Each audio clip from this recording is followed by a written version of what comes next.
Simon & Schuster Audioworks presents Star Trek Deep Space Nine, Emissary. Novelization by J.M. Dillard, based on the teleplay by Michael Piller. Story by Rick Berman and Michael Piller. Performed by Nana Visitor.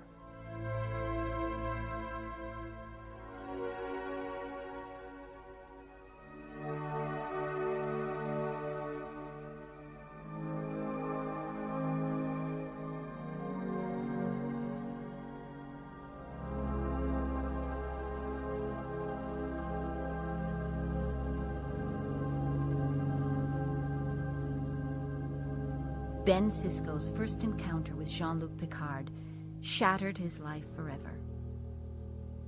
On stardate 44002.3, a fleet of 40 Federation starships received orders to proceed to Wolf 359 to intercept a Borg vessel on its way to Earth. The Saratoga was the first to arrive. Lieutenant Commander Benjamin Sisko served as the Saratoga's first officer. Like the rest of the crew, Sisko had never seen a Borg, and knew little of the race save that Starfleet Command deemed them a grave threat. He knew that most who engaged them perished. Sisko was not afraid. He had absolute faith in himself, his captain, his ship, the fleet. But he had not been prepared for the size of the thing. On Saratoga's main bridge view screen, the Borg ship hung gray and motionless against a backdrop of stars, dwarfing the Federation vessel with its vastness. It was a huge, ungainly cube of spaceborne metal with thousands of tiny compartments, like a gigantic metal hive built by insects. Captain Storl leaned forward in his chair and frowned, a small, faint crease appearing between his dark, upswept brows.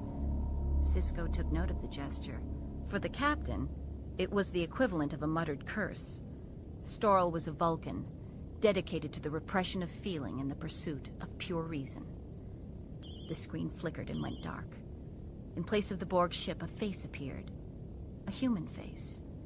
Jean-Luc Picard, the famous captain of the Enterprise, stood on the bridge of the Borg vessel. And yet, it was not Picard. Not human. Not machine, but a monstrous marriage of metal and flesh. One of Picard's arms had been extended with an intricate mechanical prosthesis. His eyes augmented with a sensor scope protruding from one temple. His pale face was frighteningly blank. His dignity, his warmth, were gone. If any part of Jean-Luc Picard remained, the man-machine hybrid gave no sign. The sensor scope flashed red, whirred softly and angled forward, studying the humans with an intelligence as empty and cold as space. I am Locutus. You will be assimilated. Resistance is futile. You will disarm all weapons and escort us to Sector 001. Sisko's lips parted, half in astonishment, half in outrage. Like hell we will. 001 was Earth. Captain Storl's gaze serenely affirmed Sisko's sentiment. Sisko stared down at his viewer and saw a schematic display of 3 starships gliding silently into formation around the Saratoga. The Gage, the Kyushu, and the Melbourne. Captain Storl then gave a series of orders. Move us to position Alpha, Ensign. Load all torpedo bays. Ready phasers. Picard's image disappeared abruptly and was replaced once more by the Borg ship. Rannoch, the Bolian tactical officer, moved pale blue hands over his console. The Borg ship is attempting to lock onto the Melbourne with its tractor beam. Captain Storl's attention did not waver from the screen. Target the origin point of that beam, Lieutenant. Fire when ready. Sisko watched the screen as Saratoga's phasers and torpedoes streaked through the void, flared briefly against the leaden surface of the Borg ship, then dimmed. Simultaneously, the Borg ship fired a bright, searing beam, striking the Melbourne. For an instant, the Melbourne trembled, illumined against the blackness by a deadly corona of light. Sisko squinted against the painful brightness on the screen, forced himself not to look away as the Melbourne's hull exploded into scorched, hurtling fragments. Forced himself not to think of those dead and dying on a bridge, very like the one he was on. A part of his mind screamed that they were all certainly about to die, that he should leave his post, find his wife and son, spend his last few seconds with them. But the rational part knew that Jennifer and Jake's best chance lay in his ability to perform his duty. The deck lurched. Sisko staggered, regained his footing as Lieutenant Rannoch called out from his console. "The Borg are attempting to lock onto us." Captain Storrell clutched the arms of his chair for balance. "Evasive maneuvers. Delta pattern." At the navigation console, Ensign Tamamota glanced down at her readout. "Captain, we're not moving. They've locked on."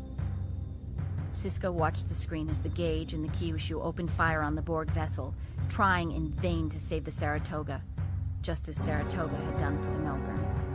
Feverishly, Rannoch worked his console to maintain the Saratoga's shields, but with no effect. "Shields are going."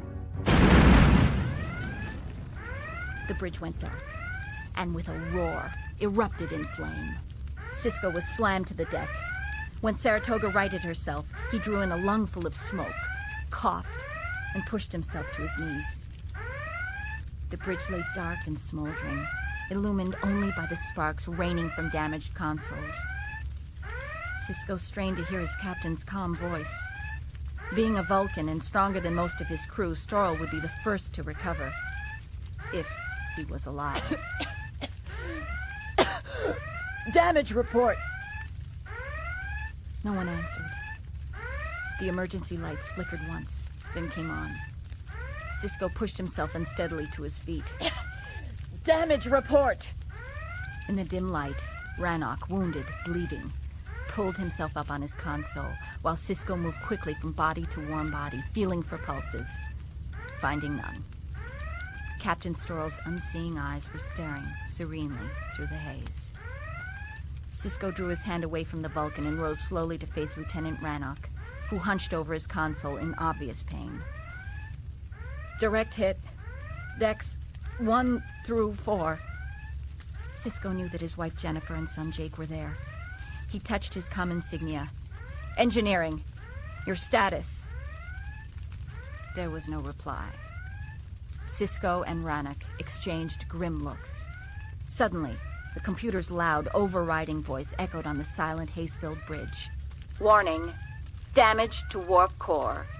Containment failure in 4 minutes. Sisko hit his insignia again. "All hands, prepare to abandon ship." As he moved toward the lift, he kept thinking about Jennifer and Jake.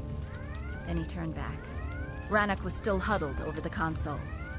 "Lieutenant, let's get the civilians to the escape pods." Rannoch nodded and followed.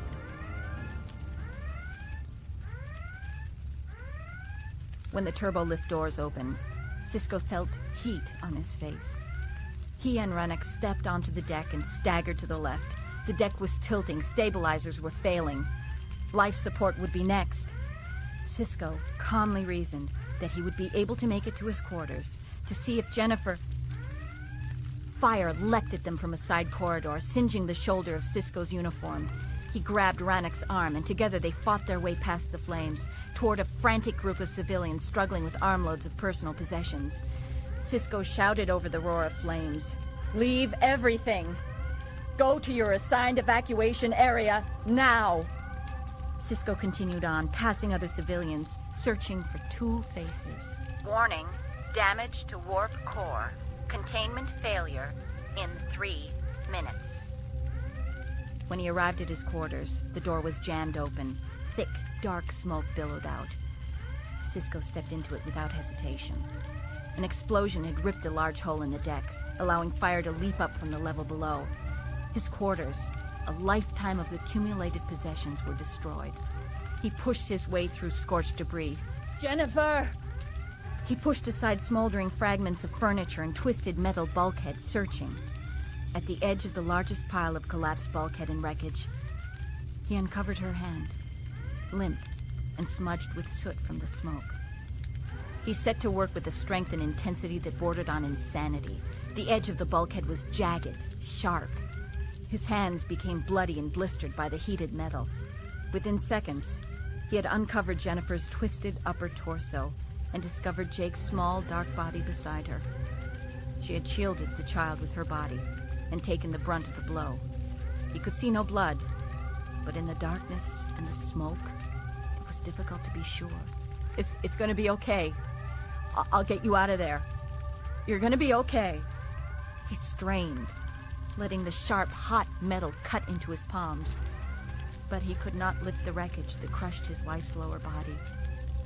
In desperation, he circled, cleared away more debris, found a way to reach underneath the wreckage and pull Jake free. The boy was unconscious and badly bruised, but breathing. The boy moved slightly in his grasp. Okay, Jake. We'll just get your mom now and get out of here. But Jennifer was pinned too tightly. Sisko was struggling to lift the wreckage again when Rannoch's silhouette appeared in the doorway. Commander, sir, we have to get to the escape pods. Sisko stopped pushing against the bulkhead and met the Bolian's startled gaze that focused on his charred, bloodied hands. Sisko stared down at them numbly. The only thing that mattered was Jennifer. Rannoch, just help me get her free. That's an order. The Bolian stared at him in mute horror. He reached down and scooped Jake up in his strong arms. She's gone, Commander.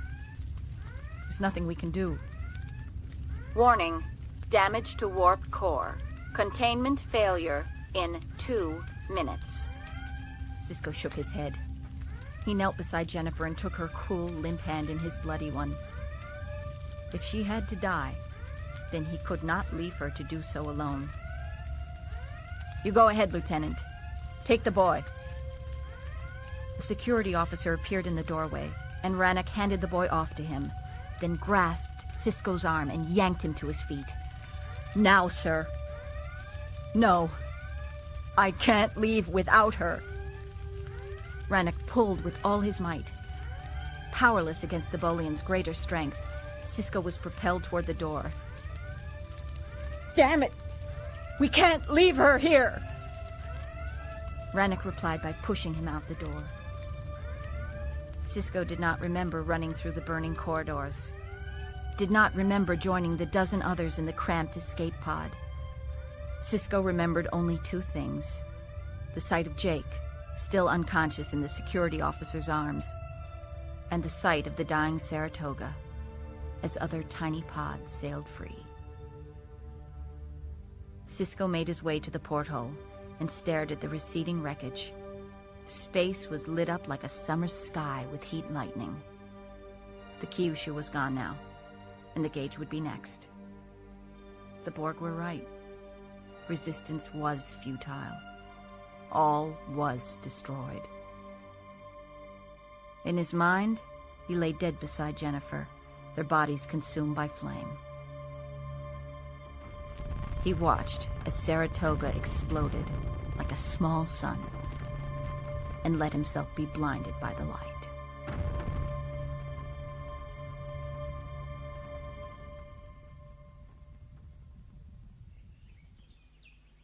Three years after the incident at Wolf 359, Commander Benjamin Sisko stood in the soft grass, fondly watching his 12-year-old son.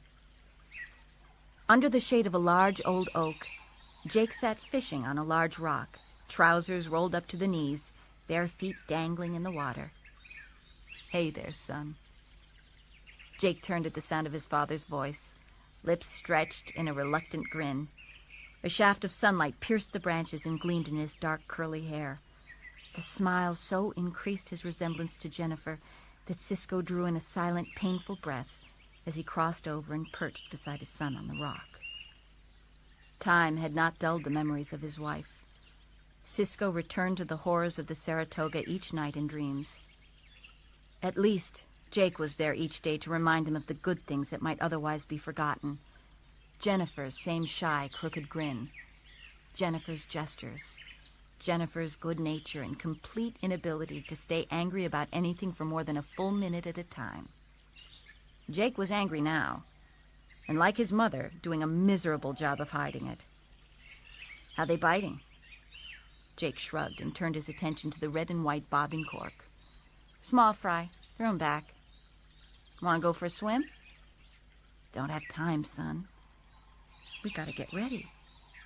A sullen look came over the boy's face, and Sisko experienced a pang of guilt. "It won't be so bad, Jake. I've heard Bajor is a beautiful world." Beautiful, he thought, before the Cardassian conquerors departed, leaving massive destruction in their wake. "So why can't we live on the planet instead of some old space station?" "Well, it's what Starfleet decided." When Sisko heard that he had been assigned to the space station, he protested, to no avail. Starfleet obviously felt his career had stalled at Utopia Planitia, and so presented him with a challenge. Deep Space Nine. Sisko did not want a challenge. He no longer gave a damn whether his career stagnated or not. The promotion to full commander seemed meaningless. Before Jennifer's death, he had been unrelentingly ambitious, his career second in importance only to his family. But now, none of it mattered except Jake. Sisko was seriously considering leaving the fleet for the boy's sake. He'd even been looking into some civilian job possibilities on Earth. Thus far, none had panned out. Jake stared down at the water, at the reflection of the young barefoot boy frowning back at him. "Dad, you promised we'd stay on shore duty." "The station is in orbit around Bajor, Jake. It'll be just like shore duty." "There be any kids there?" "Absolutely. Lots of kids." Sisko hoped like hell he was telling the truth. "Bridge to Sisko." Sisko straightened, touched his insignia. "Yes, Captain." "We're approaching Deep Space Nine, Commander. We'll be docking in 7 minutes. Sisko put an arm around his son's stiff shoulders. "Come on, Jake. We'll take the pond with us. Computer, end program." The yellow grid of the holodeck walls replaced the grass, water, trees. Jake slung the pole over his shoulder as they exited. He kept his sullen expression and avoided Sisko's eyes as they strode down the corridor, but at an observation window, he paused, wide-eyed with curiosity. Sisko followed his son's gaze. On the view screen, the space station hung amid the stars, the planet Bajor hovering nearby. A handful of ships were docked at the station, including one Sisko recognized as the Enterprise. Deep Space Nine had a gothically ornate alien beauty. The Cardassians were master architects, but their sweeping, angular style was dark and brooding. The metal had an almost organic look. It made him think of the Borg and Locutus, and from there, he was in his quarters aboard the Saratoga again, struggling vainly to free Jennifer's trapped, lifeless body. Then the scene aboard the Saratoga was obliterated by the sudden flash of an image. A strange, middle-aged woman reaching long, gentle fingers toward his face. All part of a forgotten dream from the night before. The woman's eyes were dark, unfathomably wise, full of peace and knowing and pain. The woman's face metamorphosed, grew younger, became Jennifer's face, and she spoke one word: "Welcome." Sisko tried to remember more of the dream, but could retrieve only the image of the woman and the light, and a strange sense of coming home. Jake looked questioningly at his father with a slight, curious, Jennifer-like frown. Sisko pulled himself from the strange reverie and patted his son on the shoulder. "Come on, Jake. Let's go." With Jake beside him, Sisko stepped inside the space station's airlock. Lying on his back on the floor was the Starfleet ensign. He apparently had removed a console panel and was reaching up inside to manually work the airlock controls. Ruddy-faced, sweating, he glanced over at Sisko and Jake. "Sorry about that, Commander. All the interlock servos in this airlock were stripped by the Cardassians. It's a junkyard the bloody Cardis left us with, if you ask me." Sisko grunted his understanding as he surveyed the damage. Although he was not a man given to prejudice, Sisko was less than kindly disposed toward the Cardassian culture, which embraced treachery and vindictiveness. The door clanked shut. The ensign wriggled out from under the console and got to his feet. He extended his hand to Sisko. "Miles O'Brien, your Chief Operations Officer." Sisko nodded. "My son, Jake." O'Brien gave Jake a special smile, then turned back to Sisko. "Can I show you to your quarters, Commander?" Sisko nodded, hoping that the quarters were in better shape than the airlock. Jake stared glumly down the gloomy, deserted corridor, then looked at O'Brien. "Are there any kids here?" "Kids? Well, sure, some. I have a 2-year-old, but she's a little young for you. I think I've seen a Ferengi boy about your age, if he hasn't left with the others." Jake seemed clearly intrigued by the notion as a set of doors opened and O'Brien ushered them out.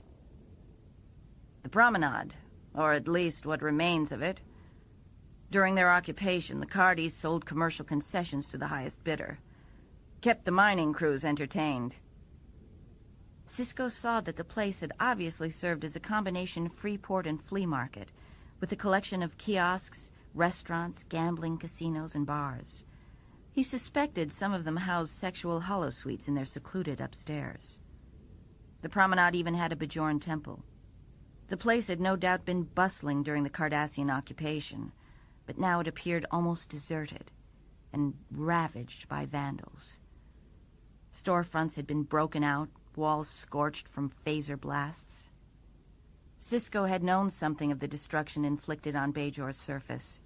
After a century of occupation, the Cardassians' intense mining operations had exhausted the planet's resources, and they had wearied of the decades-long struggle against Bajoran terrorists. They departed, but not without first poisoning the wells and scorching the ground, leaving behind a wasteland whose inhabitants were forced to turn to the Federation for help. O'Brien's expression was grim.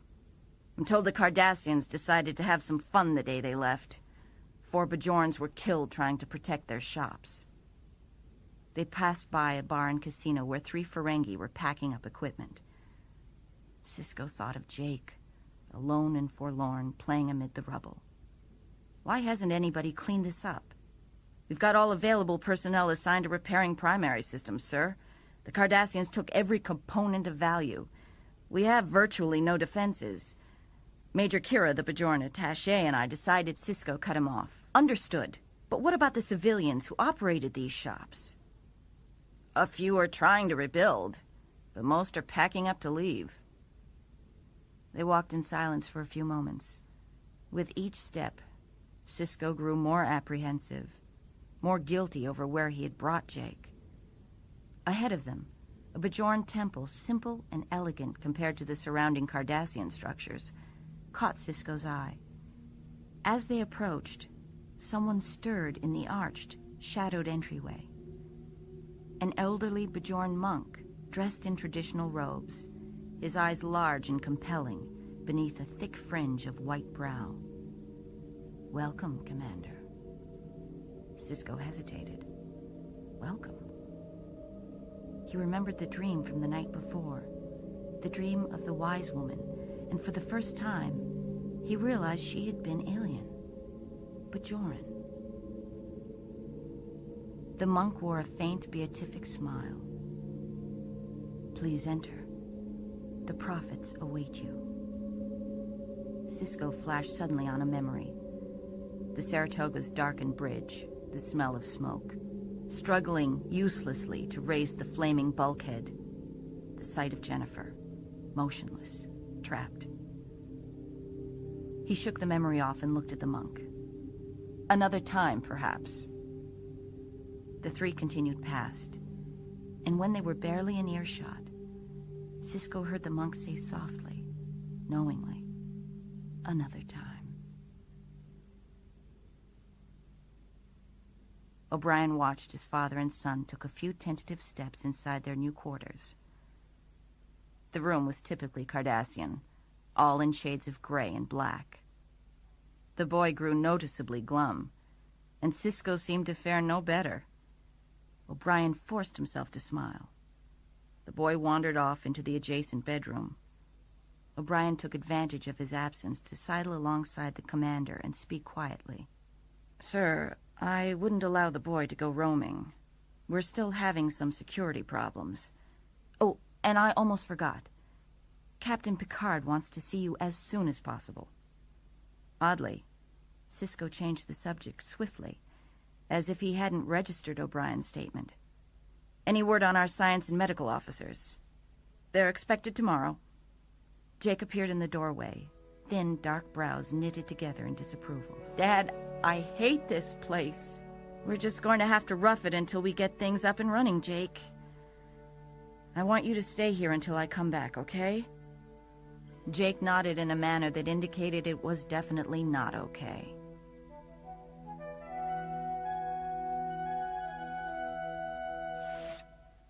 O'Brien and the new commander took the turbolift to Ops, the heart of the station. Sisko tilted his head back to take in the multi-tiered facility, where a handful of Bajorans and Starfleet personnel were already busily at work. O'Brien absently wiped beads of perspiration from his forehead. "Operations houses computer and life support, tactical controls, master communications, and the transporter pad. Obviously, we've got a bit of work to do." Commander Sisko nodded, still gazing up appreciatively at the different levels. O'Brien stretched out an arm and pointed at the metal grid mezzanine and a small balcony. "That's the prefix office up there. Major Kira has been using it." Sisko glanced around, searching. "The only office in Ops?" O'Brien gave an apologetic nod. Sisko exchanged an amused glance with him. "I guess it's time to meet, Major Kira." Sisko made it up the rattling metal stairs in 2 swift steps. When he arrived at the top of the staircase and approached the office entrance, he heard a voice come booming through the walls. "You're throwing it all away! All of you! Don't ask for my opinion next time!" Sisko winced faintly at the sound of the terminal being switched off forcefully. He pressed the buzzer by the door and it slid open almost immediately. A Bajoran woman, her short auburn hair swinging forward against her cheeks, leaned aggressively forward in the doorway. Her large eyes narrowed at him. As she straightened, her hair swung back, revealing several silver ornaments in one ear. Decidedly non-regulation. "I'm Benjamin Sisko." She caught Sisko's gaze and returned his look with one that was a clear challenge. She stepped back to allow him passage, folded her arms, and scrutinized him coldly. "I'm Major Kira. I suppose you want the office." "Well, actually, I thought I'd say hello first, and then take the office. But we could do it in any order you'd like." She swept her arm back in welcome, but Sisko's momentary amusement faded. He'd be damned if he'd tolerate any unearned hostility. He folded his arms and looked directly, unflinchingly into her eyes. "Is something bothering you, Major?" "You don't want to ask me that, Commander, because I have a bad habit of telling the truth, even when people don't want to hear it." "Perhaps I want to hear it." Her anger eased briefly, then returned. "I don't believe the Federation has any business being here." Sisko nodded thoughtfully, reminding himself once again that he was probably leaving and none of this mattered to him anyway. "The Provisional Government disagrees with you, Major." She faced him with eyes full of mistrust. "The Provisional Government and I don't agree on a lot of things, which is probably why they've sent me to this god-forsaken place. Commander, I have been fighting for Bajoran independence since I was old enough to pick up a phaser. Finally, we drive out the Cardassians, and what do our new leaders do? Call up the Federation and invite them in. What sort of independence is that?" Sisko faced her squarely. "How can you make a comparison between the two? The Cardassians were invaders who ravaged your planet and your people. The Federation is only here to..." Kira interrupted. "Help us? Yes, I know. The Cardassians said the same thing 60 years ago. Major, when I was ordered here, I requested a Bajoran national as my first officer because, Unlike the Cardassians, I believe the Bajor have the right to rule their own planet. I believe my request made sense. It still does. At least to me. When an alarm sounded on a nearby comm panel, Kira whirled toward it, pressed a control, then squinted at the schematic of the station that appeared on the monitor. The Major hit another control, and the map metamorphosed into the image of a humanoid, not Bajoran. Sisko thought something was wrong with the monitor. The man's features seemed slightly blurred, unfinished, almost two-dimensional. Palms flat on the console, Kira leaned toward the image. "Odo, are you reading something at A14? The man shook his head, and it was then Sisko realized Kira's monitor was in perfect working order. It was Odo's features that were blurred. "My security array has been down for 2 hours. I'll meet you there." Kira pushed herself up and strode toward the door. "We've been having a lot of break-ins lately. No need to come along, Commander." Sisko ignored her and followed.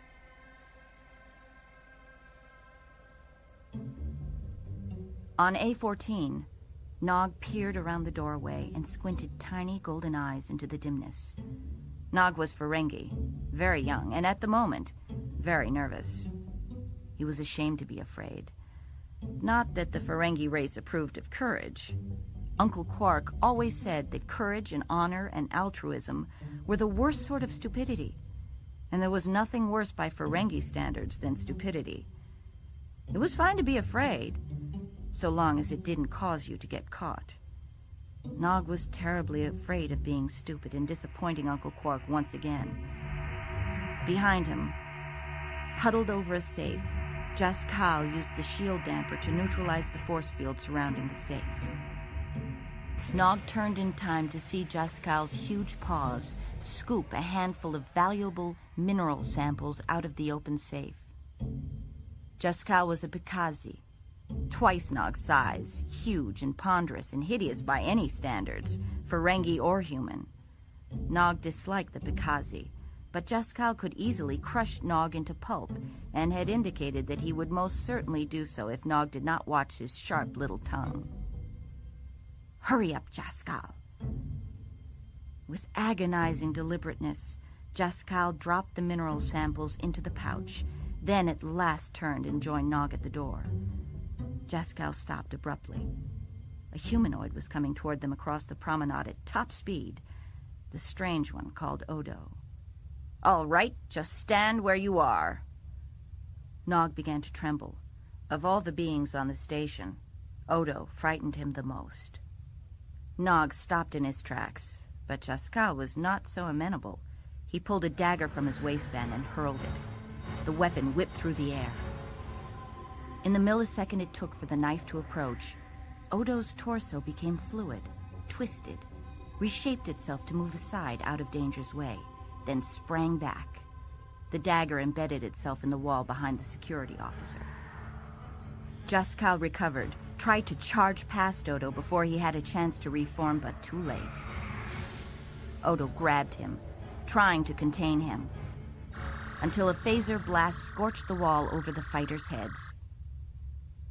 Odo slowly released his hold on Jaskal and turned his unfinished, flattened features toward the new Starfleet officer. "Who the hell are you?" Major Kira answered him. "Odo. This is our new Starfleet commander." Completely unimpressed, Odo studied the new human. "I don't allow weapons on the promenade. That includes phasers." Sisko drew back at this and was about to reply when an older Ferengi approached. "Nog, what's going on?" Nog repressed a bleat of despair at the sound of Uncle Quark's voice. As Quark hurried toward the Starfleet officers surrounding his young nephew, the Ferengi was in anything but a charitable mood. He had been furious to learn that the Federation intended to occupy Bajor. Quark did not mind Bajorans. Although they were an odd people who filled their minds with mystical mumbo-jumbo, at least they left him alone to do his business. And he rather liked the Cardassians. True, they were treacherous and deceitful, but these were traits Quark greatly admired. He knew how to deal with the Cardassians in their straightforward cruelty, but the Federation, especially the humans, puzzled and irritated him no end.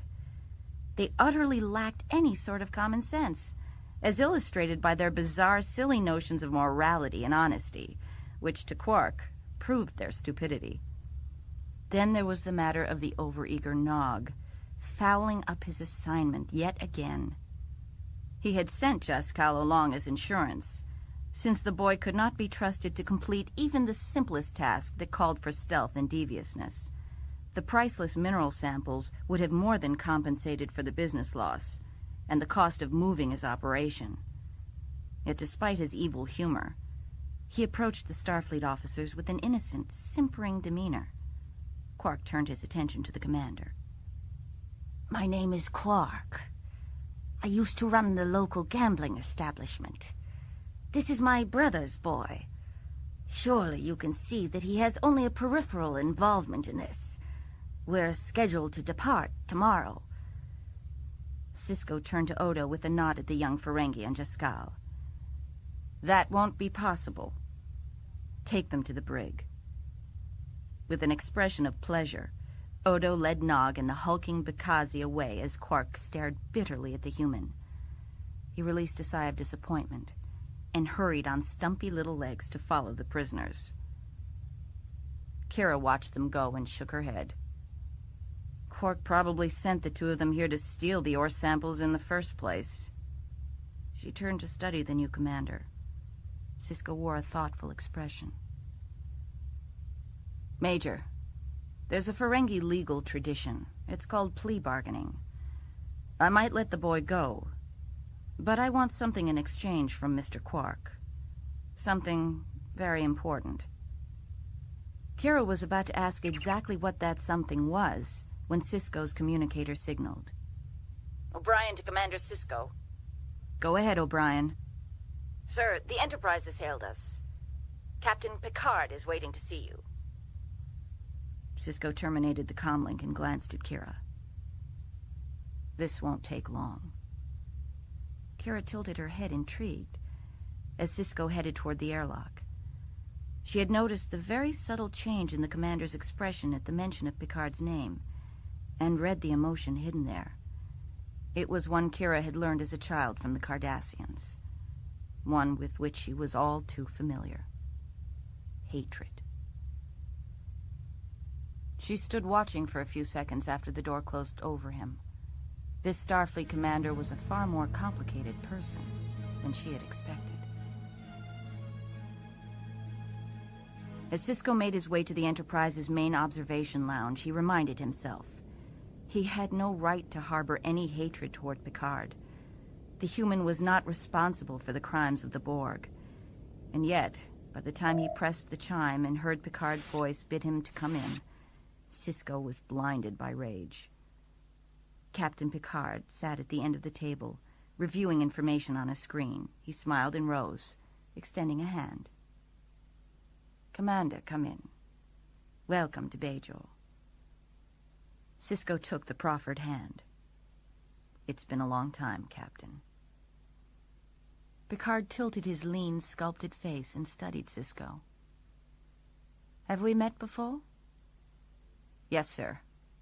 We met in battle. I was on the Saratoga at Wolf 359. Picard's face went slack. The warmth fled his eyes. Then Picard banished the specters with a blink and gathered himself. When he spoke again, his voice was cool, infinitely remote. I assume you've been briefed on the political situation on Bajor. I've come to know the Bajor. I'm one of the strongest proponents for their entry into the Federation. Ben Sisko blinked to clear the afterimage of the past, forced himself to pay attention to the captain's words. Is it going to happen? Picard rose and moved over to the observation window, deliberately putting distance between himself and Sisko. Not easily. The ruling parties are at each other's throats. Factions that were united against the Cardassians have resumed old conflicts. Picard wheeled about to glance at him sharply. Your job is to do everything short of violating the Prime Directive to make sure they do enter the Federation. Sisko gave a short, defensive nod. He did not need his job explained to him. Captain Picard took a step toward him.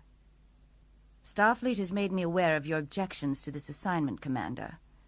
I would think that after 3 years at the Utopia Planitia Yards, you'd be ready for a change. Sisko thought of Jake by himself in the dark, dismal Cardassian quarters. I have a son that I'm raising alone, Captain. This is hardly the ideal environment. Picard cut him off. Unfortunately, as Starfleet officers, we do not always have the luxury of serving in an ideal environment. Sisko did not back down. I realize that, sir, and I'm investigating the possibility of returning to Earth for civilian service. Perhaps, Commander, Starfleet Command should begin to consider a replacement for you. Sisko regarded Picard with veiled hostility. That's probably a good idea. Seconds passed as the two regarded each other. The coldness in Picard's eyes faded, replaced by muted pain. Sisko knew that the captain was struggling to find the right words to broach the subject of Wolf 359. Sisko rose abruptly. In the meantime, sir, I'll do the job I've been ordered to do to the best of my ability. Thank you for the briefing. He locked eyes with Picard and waited to be dismissed. Picard studied him for a long time, clearly not wishing to end the conversation. The captain detected a faint, fleeting glimmer of anguish in Sisko's eyes, and knew that Sisko saw the same in his own. At last, Picard spoke.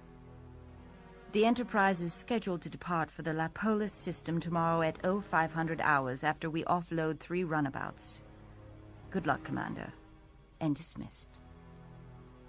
As the doors closed behind Ben Sisko, Jean-Luc Picard sank back into his seat, stared distractedly for a few seconds, then lifted his gaze to the planet Bajor. Nearly 2 years had passed since his last nightmare about the experience with the Borg. In fact, he had repressed his memories so successfully that, as he had studied Ben Sisko's service record before their meeting, he had ignored his slight unease at the mention of the Saratoga. How could he have forgotten? Failed to make the connection? He had been at Wolf 359 in full consciousness as Locutus, and as Picard. In their infinite disregard for suffering, the Borg did not do him the kindness of blotting out the consciousness that was Picard. He had been forced to experience it all, to hear himself speak as Locutus at the Borg's prompting. He had been unable to control his body, his voice, unable to hide his knowledge of Starfleet's strategy and weapons. Picard had been there, and had watched in horror as first the Melbourne was destroyed, and then the Saratoga, and the Kyushu, and the Gauge, and 36 other starships. How could he have forgotten the Saratoga? With a sudden chill, he recalled Sisko's mention of raising a son alone. Computer. Personal file on Benjamin Sisko, Commander. The name of his deceased wife and the cause of her death. Jennifer Sisko, Lieutenant. Expired stardate 44002.3, aboard the Saratoga. That will be sufficient. Picard stared grayly at the space station hub through the window. He drew a hand across his forehead.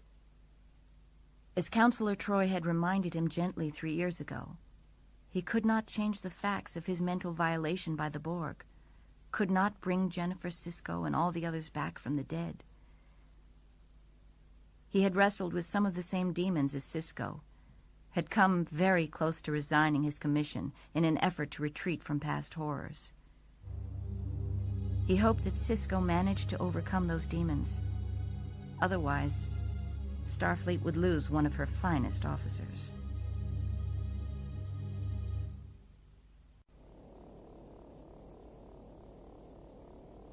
In the security office back at the space station, Odo settled at his desk and gave his attention to his work, actively ignoring the little Ferengi, Quark, who sat fidgeting nearby.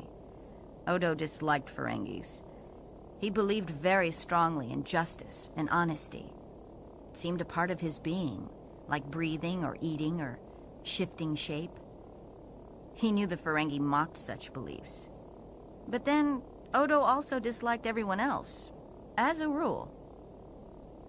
Except Major Kira. She believed in total, blunt honesty. One always knew where one stood with Kira. He was not so sure what to make of this Sisko. He had seen how the Starfleet commander looked at him after the brief demonstration of his shape-shifting ability, and knew that Sisko wondered about his unfinished face, but hadn't asked. Odo wondered himself. 50 years ago, he had been discovered alone in an alien spacecraft near the Denorius asteroid belt. He had no memory whatsoever of his origin, of his people, but the Bajora took him as one of their own. To assimilate, he had been obliged to take on the form of a Bajoran. His true form, to which he returned each night, was that of a shapeless, gelatinous mass. He had never been able to get the humanoid appearance quite right. His features seemed flattened, two-dimensional. He knew only one thing of his people, that justice was so much a part of them as to be a racial memory. Odo could not conceive of doing any other work than security.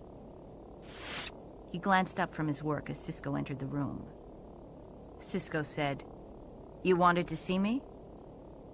Quark was on his feet, facing Sisko plaintively. Commander, about my nephew. Well, well, Mr. Quark. It's good to see you're still here. Have a seat, please. Quark swiveled his large rectangular head to glance at the chair behind him, and crawled back into it reluctantly. Of course I'm still here, Commander. We're not leaving until tomorrow. I don't think so. It's really quite simple, Quark. You're not going to leave.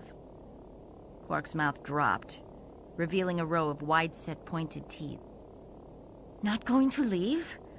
But we're all packed and ready to... Why would you want me to stay? Odo gave up all pretense of working and stared up at Sisko with surprised amusement. I'm curious myself. The man is a gambler and a thief. I am not a thief. Odo gazed steadily at Quark. You are a thief. Quark smiled a sharp-toothed little smile that made Odo think of a hungry Bajoran sand dragon. If I am, you haven't been able to prove it for 4 years. Sisko did not return the smile. My officers, the Bajoran engineers, all their families depend on the shops and services of this promenade. But if people like you abandon it, this is going to become a ghost town. We need someone to step forward and say, I'm staying. I'm rebuilding. We need a community leader. And it's going to be you, Quark. Quark glanced helplessly at Odo. Me? A community leader? Odo settled back in his chair and grinned. But Quark failed to appreciate the humor. He spread his clawed hands and shook his head at Sisko. How could I possibly operate my establishment under Starfleet rules of conduct? It was a good question. Odo turned to Sisko for the answer. This is still a Bajoran station. We're not here to administrate. You run honest games, and you won't have any problems from me. Quark growled with disdain and folded his stubby arms in unconscious imitation of Sisko and fell silent. Sisko and Odo waited. At last, the Ferengi shook his head. Commander, I've made a career out of knowing when to leave. This Bajoran provisional government is far too provisional for my taste. And when governments fall, people like me are lined up and shot. Sisko turned to leave, stopped, paused thoughtfully in the doorway. Your poor nephew is about to spend the best years of his life in a Bajoran prison. The boy should be with his family, not in a cold jail cell. Think about it.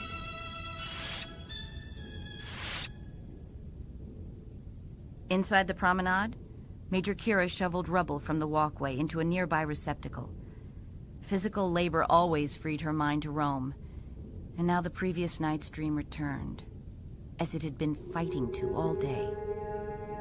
The rational part of her mind was convinced that none of them belonged here on the Cardassian space station. Yet when she thought with her Pa, her life force that was nourished by the prophets, she knew otherwise. She had the same dream last night as she had been having for the past several nights. The dream about Sisko. Or perhaps she was only trying to convince herself it had been about Sisko. It had been about a man, a brown-skinned human with dark eyes and hair. A man who would become very important to her people. The Bajor needed help so desperately that many were claiming to have received knowledge that one would come to help, to bring hope. The stranger predicted by the prophets. But Kira was by nature a cynic, and now she feared her people's desperation, and her own, were clouding her judgment. And yet, when she thought with her Pa, not her mind, she could sense such amazing things in Sisko's Pa that she almost believed, almost dared hope. Sometimes she felt her mind housed two different people, the mystic and the skeptic, always at odds. No wonder her planet was in such a mess. If only Kaiopaka, the spiritual leader of her people, would agree to see her. There were many things Kira wished to speak to her about. The sound of Sisko's voice made her start. She realized he was asking about the shovel, about whether such a task was appropriate for an officer. She shrugged, the dream and the Pa, once again reduced to irrelevance. Sisko was no longer the prophesied stranger, but a regulation-worshipping Starfleet type, who irritated her. She straightened, emptied the full shovel into the receptacle. Everyone else is busy repairing the primary systems. I suppose Starfleet officers aren't used to getting their hands dirty. Sisko raised an eyebrow, located a nearby shovel, picked it up, and set to work. Kira turned her face from him and pretended to be unimpressed, but she found herself trusting him enough to mention her past, a privilege she had thus far reserved for Odo. In the refugee camps, we learned to do whatever needed to be done. It didn't matter who you were. They worked silently for a time, then Sisko turned to her. I was just talking to our good neighbor Quark. He's laying odds the Bajoran government's going to fall. Kira acknowledged with a nod. Quark knows a sure bet when he sees it. This government will be gone in a week. And so will you. So her common sense said. But hadn't her dream said otherwise? Sisko hurled a shovelful of trash. What happens to Bajor then? Civil war?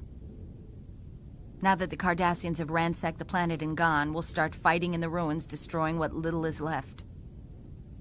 Kira hesitated, wondering how much she should trust this stranger with. Dream or no dream. Commander, the only one who can prevent a civil war is Opaka, our spiritual leader. She's known as the Kai. Our religion is the only thing that holds my people together. If she would call for unity, they would listen. But she lives in seclusion and rarely sees anyone. Sisko considered this. Perhaps she might be more receptive if someone from the Federation asked to meet with her. Kira raised her face to him. You? Believe me, she has no more use for the Federation than I do. A shadow fell over both of them. Kira and Sisko glanced up, startled. For a moment, Ben Sisko thought he had fallen into the dream in which the omniscient Bajoran woman reached long, gentle fingers toward his cheek. But the face that hovered above him and Kira was male, older, familiar. The white-haired monk who had welcomed him to the Bajoran temple. Commander, it is time. The monk turned his robed back, trusting the human to follow, and began to purposefully stride over the promenade's wreckage. Sisko's heart beat faster. He stood, mesmerized, and for a second, no more, stared after the old monk. Odd emotions tugged at him. Emotions he had thought long buried. Emotions that had surfaced during the dream. Sisko knew he was going to talk to the Kai in order to help the Bajorans. He drew a breath, set down his shovel, and followed. Sisko and the monk transported planetside, where a bright midday sun shone on the ruins, scorched earth, dead and dying foliage, the burned-out shells of buildings. A few buildings had been spared. The monk led Sisko to one of them, a temple or monastery, Sisko guessed, from the elaborate stone carvings at the entryway. The massive stone structure's interior was dim, shadowed, illumined only by sunlight that streamed through cracks and holes in the walls. Sisko was shocked by the damage, the desecration. Windows had been smashed, interior walls knocked out, religious statuary beheaded. Yet the Cardassians had not succeeded in destroying the sense of serene contemplation that permeated the site. His guide led him past one monk who chanted mournfully amid the ruins, another who, hobbled by injuries, painstakingly patched an exterior wall. Commander Sisko. A gentle voice called his name. He turned in the direction of the sound toward the shadowed form of a woman. Sisko held his breath as a woman from his dream stepped forward, emerging from the darkness like the ghostly figures of the Saratoga's wounded. She was Bajoran, middle-aged, dressed in a brightly colored sheath, and she was injured. She supported herself on a cane as she moved toward him. Her face was badly bruised, yet it shone with an interior radiance, an inner peace that no enemy could violate. Kai Opaka smiled faintly, gesturing with a gaze at the ruins surrounding them. I apologize for the conditions in which we greet you. Desecrating the center of our spiritual life was a way for the Cardassians to strike at the heart of the Bajoran people. Opaka led him to a contemplation area, where carved wooden benches formed a semicircle around a reflecting pool. She settled herself carefully onto one of the benches. Sisko sat beside her. She turned to him with a small smile. Your arrival has been greatly anticipated. Sisko forced himself to recover from the strange surge of emotion caused by the memory of the dream. I'm glad to hear that. If Bajor can join the Federation, it will bring stability. The Kai interrupted. I do not speak of the Federation. I speak of your arrival. Opaka reached out with long, gentle fingers and cupped one side of Sisko's face, studying him as an old woman might admire the face of a beloved grandchild. Have you explored your Pah, Commander? A Bajoran draws courage from his spiritual life. Our life force, our Pah, is replenished by the prophets. The radiance in her eyes grew as she moved her hand to Sisko's ear, and one finger slowly traced the outer rim. With a sudden move, she squeezed Sisko's earlobe. He jerked his head, startled at the intense pain. Breathe, Commander. He tried to return the conversation to political matters. Kai Opaka, if we could discuss your role in the post-Cardassian transition. Opaka ran her fingers back up the outer rim of Sisko's ear. Ironic. One who does not wish to be among us is to be the emissary. Sisko stiffened. Was his lack of interest, his desire to leave Deep Space Nine so obvious? The Kai leaned closer, studying each millimeter of his face. After a full minute of silence, she drew back. There is much to be learned from your Pah, Commander. Opaka removed a tiny control from the folds of her robe and touched it. The reflecting pool disappeared, revealing a carved stone stairwell leading downward. The pool had been a hologram. Sisko followed her down into a secret cavern, untouched by Cardassians, primitively illumined by rows of flickering candles. At the base of the stairs, Opaka turned to him, balancing her weight on the cane. You are correct that Bajor is in grave jeopardy, as grave as any time in our history. But it is the threat to our spiritual life that far outweighs any other. Perhaps, but I'm powerless unless I have a unified... Opaka cut him off. I cannot give you what you deny yourself. Look for solutions from within, Commander. At Sisko's puzzled expression, she limped across the stone floor to a carved ark. With a skillful touch, she removed the lid and stepped back so that Sisko could see. Suspended inside a force field, a shimmering double orb of pure, radiant energy floated. Opaka's face glowed green with reflected light as she stared down at it reverently. It looked like a revolving hourglass, or the mathematical symbol of infinity. Kai Opaka, what is it? Opaka had retreated from him and stood with her hand on a wall panel. The tear of the prophet. She pressed the panel. A passageway in the stone opened. She stepped inside. The passageway disappeared. Sisko turned, startled, ready to cry out her name. The cavern dimmed, then brightened with a strange greenish light. Sisko returned his gaze to the ark. The force field surrounding the glowing infinity orb had vanished. The orb itself had brightened, increased in size, started to spin. As Sisko stared in amazement, it began to spin faster, all the while growing larger, larger, until the ark could no longer contain it. And then it spun out into the room, enveloping him with a force more powerful than a cyclone. The light brightened to blinding intensity, blotting out the sight of the ark, the cavern, everything except itself. Sisko cried out and closed his eyes, but still the light increased to a level beyond physical pain. And then faded. He opened his eyes, tentatively. No shadows, no cavern.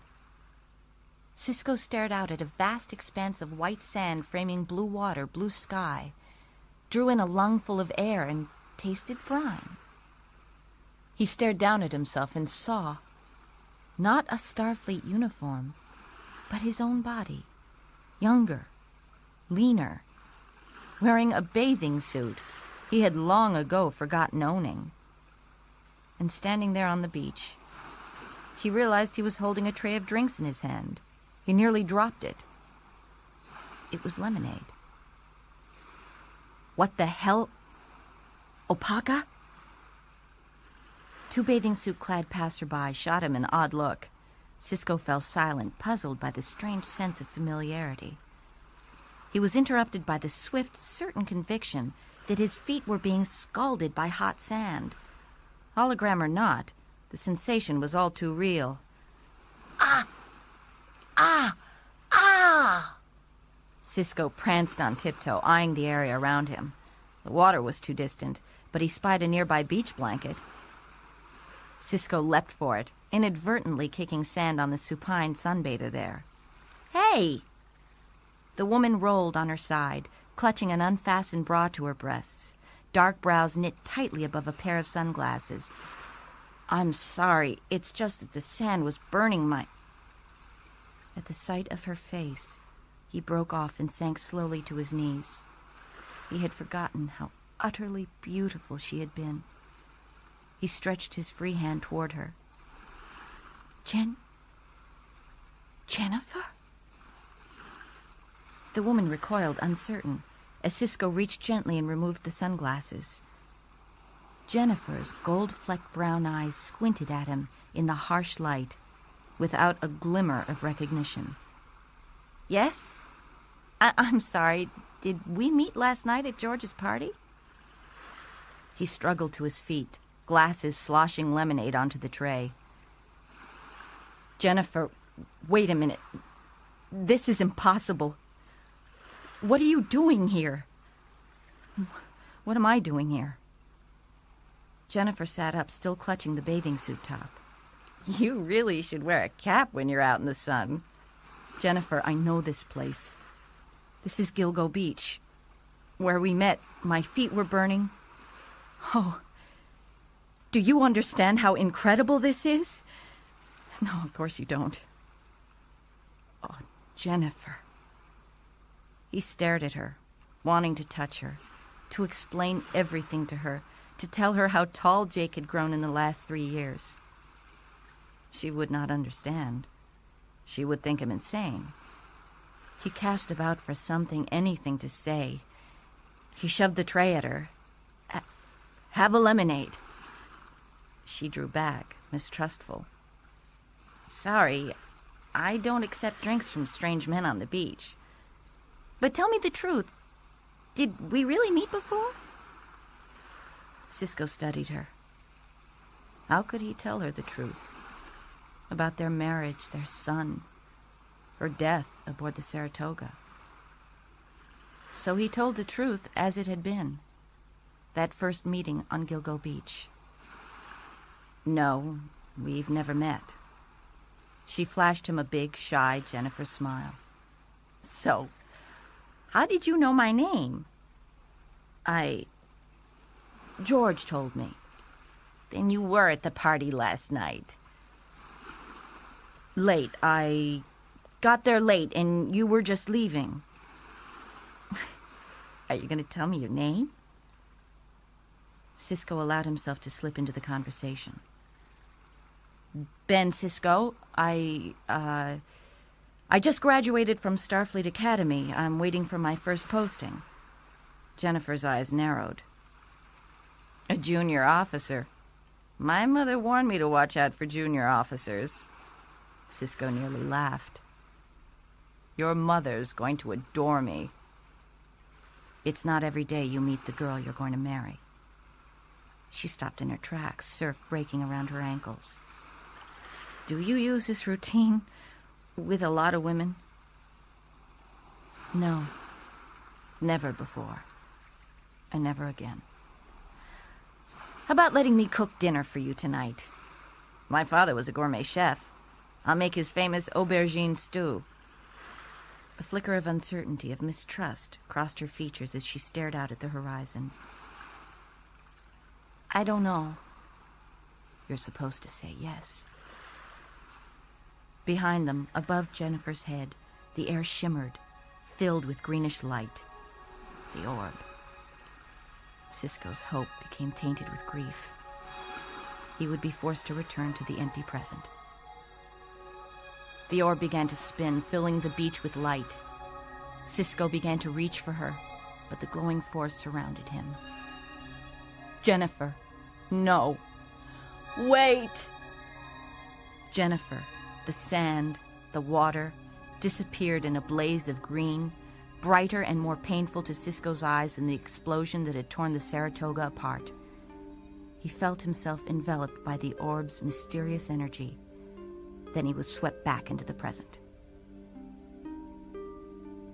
Once again, he found himself in the dim candlelight cavern, Opaka beside him, as they stared down at the infinity orb, nestled safely inside the ark. His legs trembled, threatened to give out beneath him.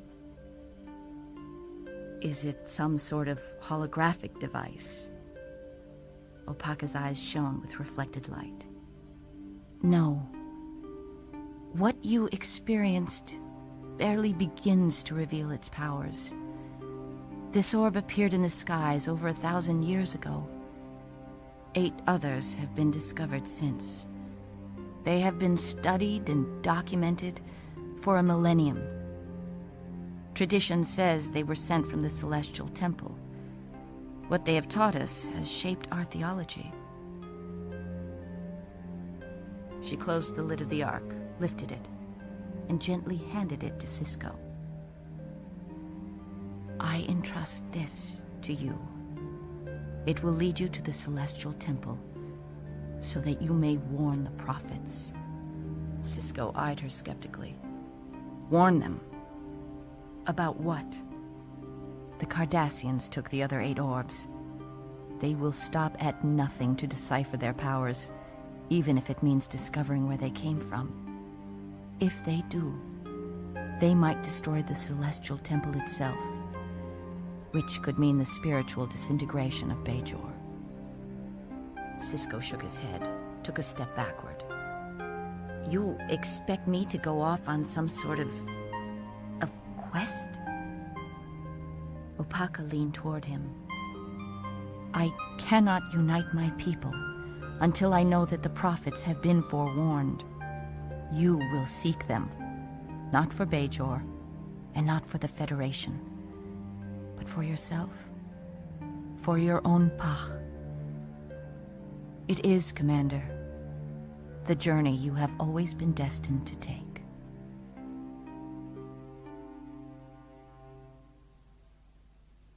After securing the Bajoran Ark and its mysterious contents in the science lab, Sisko stepped inside his quarters, dark, save for starlight filtering through the portholes. He groped his way through the vast outer quarters into Jake's room. He knelt beside his sleeping son. The recent sight of Jennifer, 15 years younger, brought home the resemblance between the two resoundingly. Sisko gently untangled the blanket around the boy's feet and pulled it up to Jake's shoulders, then headed for the outer room. In the archway, his comm badge signaled. Kira to Sisko. Sorry to disturb you, Commander, but there's something on the promenade you might want to see. The lift opened to the strains of raucous alien music. Sisko took one step forward, stopped, and let a grin spread slowly over his features. On the darkened promenade, one kiosk shone like a beacon. Quark's Casino. Sisko ambled down the freshly swept walkway, watching the handful of pedestrians, a few Bajora, a few fellow shopkeepers, a few spacefarers from docked vessels, hurry toward their bright destination. Inside, the casino showed little signs of Cardassian devastation. A huge spinning vertical wheel, the Ferengi version of roulette, whirled under the guidance of Quark's Ferengi pit boss. Fortune's fate are with you today, friends. Prompt wagers, please. Sisko elbowed his way through the smoke-filled room, past crowded gaming tables into the bar. Quark appeared on the other side and offered up a snaggle-toothed smile. What'll you have, Commander? Sisko placed a hand on the polished bar and glanced approvingly over his shoulder at the crowd, then back at Quark. How's the local synth ale? Quark added new wrinkles to his already generously creased nose. You won't like it. I love the Bajorans. Such a deeply spiritual culture. But they make a dreadful ale. Don't ever trust an ale from a God-fearing people. Or a Starfleet commander who has one of your relatives in jail. He slammed the glass on the bar in front of Sisko and wrinkled his brow ridge as he examined Sisko's face closely. Are you sure you have no Ferengi blood? Sisko permitted himself a small, even smile. All right, Quark. You've kept your part of the bargain. Let's talk. Ben Sisko stood beside Major Kira as they waited at the airlock gate for the medical and science officers to come aboard. Sisko strained to pick out 2 blue Starfleet uniforms amid the sea of non-fleet civilians coming through the airlock gate. Sisko knew little about the medical officer, save that his name was Julian Bashir. He was absurdly young, fresh out of Starfleet Medical, and a specialist in multi-species medicine. But Ben Sisko and Science Officer Lieutenant Jadzia Dax were very old, very dear friends. In fact, Dax had been his mentor and fatherly advisor. They had not set eyes on each other since Dax, an aging, white-haired male, left Utopia Planitia, and Sisko had no idea what he looked like now. What she looked like. Sisko caught a glimpse of blue. Dax and Bashir headed toward them. Dr. Bashir, broad-shouldered, olive-skinned, with brown hair and warm brown eyes, looked every bit as young and green as his personnel record indicated, and then some. And Dax. Dax was definitely female, definitely beautiful, every bit as young as Bashir. She was long-limbed and tall, with a pale, delicate beauty that reminded Sisko of ancient daguerreotypes he had seen of Victorian-era women. At the sight of Sisko, she smiled a serene smile, uncannily like that of her predecessor. Sisko returned the smile awkwardly. Inwardly, he felt a strange sorrow. The outer Dax, the old man, was gone. A part of his friend had died, never to return. With Kira accompanying, Sisko strode toward the new officers. Dax fondly gazed at him with a young woman's eyes, eyes that held the accumulated wisdom of centuries. "Hello, Benjamin."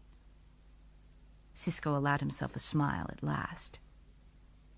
This is going to take some getting used to." "Don't be ridiculous. I'm still the same Dax." She had the what-the-hell directness of advanced age, but there was a bright, youthful energy in her voice. She directed her smile at Kira. "Jadzia Dax. And this is Dr. Julian Bashir." She gestured warmly toward the young man, as if the two were already fast friends. Bashir took Sisko's hand a little too eagerly, Sisko realized. This was Bashir's first assignment. Dax noticed the younger man's tension and took Bashir's arm with reassuring, maternal warmth. Sisko repressed a chuckle. Bashir obviously interpreted Dax's innocent parental concern as something entirely different. Kira's eyes narrowed slightly in disapproval. "Commander, if you'd like me to give them a tour of the station. You and Dr. Bashir go ahead. I'm afraid I have to put Lieutenant Dax right to work." Kira nodded and briskly gestured Bashir toward the promenade. Sisko waited until he and Dax reached an interior corridor, well out of Kira and Bashir's earshot before he raised the issue. "He's a little young for you, isn't he?" Dax did not quite smile, but she was clearly amused by the situation. "He's 27. I'm 28. 328, maybe. Did you tell him about that slug inside you?" Sisko could never quite bring himself to refer to the symbiont by its proper term. She looked at him fondly. "Yes, Benjamin. He knows I'm a Trill. He finds it fascinating. He's never met a joined species before. And it's we. You know that. You're speaking to both of us all the time. It's not like you're speaking just with the outer host. Symbionts have feelings, too. I wonder if he'd have been as fascinated if you still looked the same way you did the last time I saw you." "Perhaps not. I don't really know this new host. I miss Curzon." Dax laid a hand on Sisko's arm. "I know. I miss him too, Benjamin. If it makes you feel any better, a part of him, all his memories, will always be with me." They stepped aboard the lift and rode up in silence. In the laboratory, Sisko showed Dax the infinity-shaped orb, now freed from its arc and suspended behind a force field. She drew in a breath, her face illumined by childlike awe and reflected greenish light. "Benjamin, it's beautiful.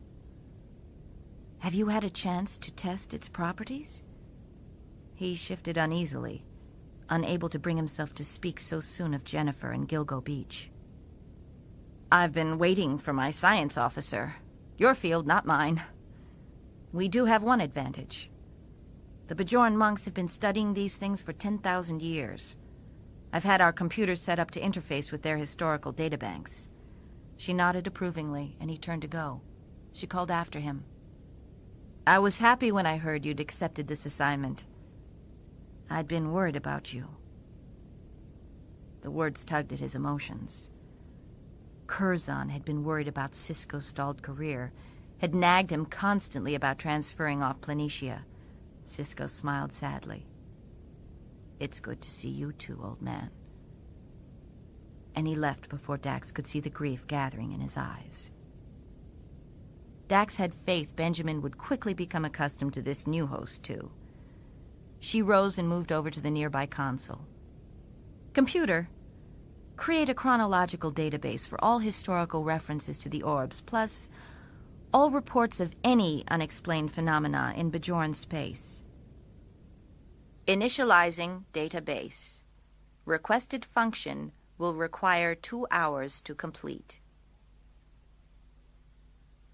In the commander's office, Ben Sisko surreptitiously watched a recorded transmission from Vesteris University.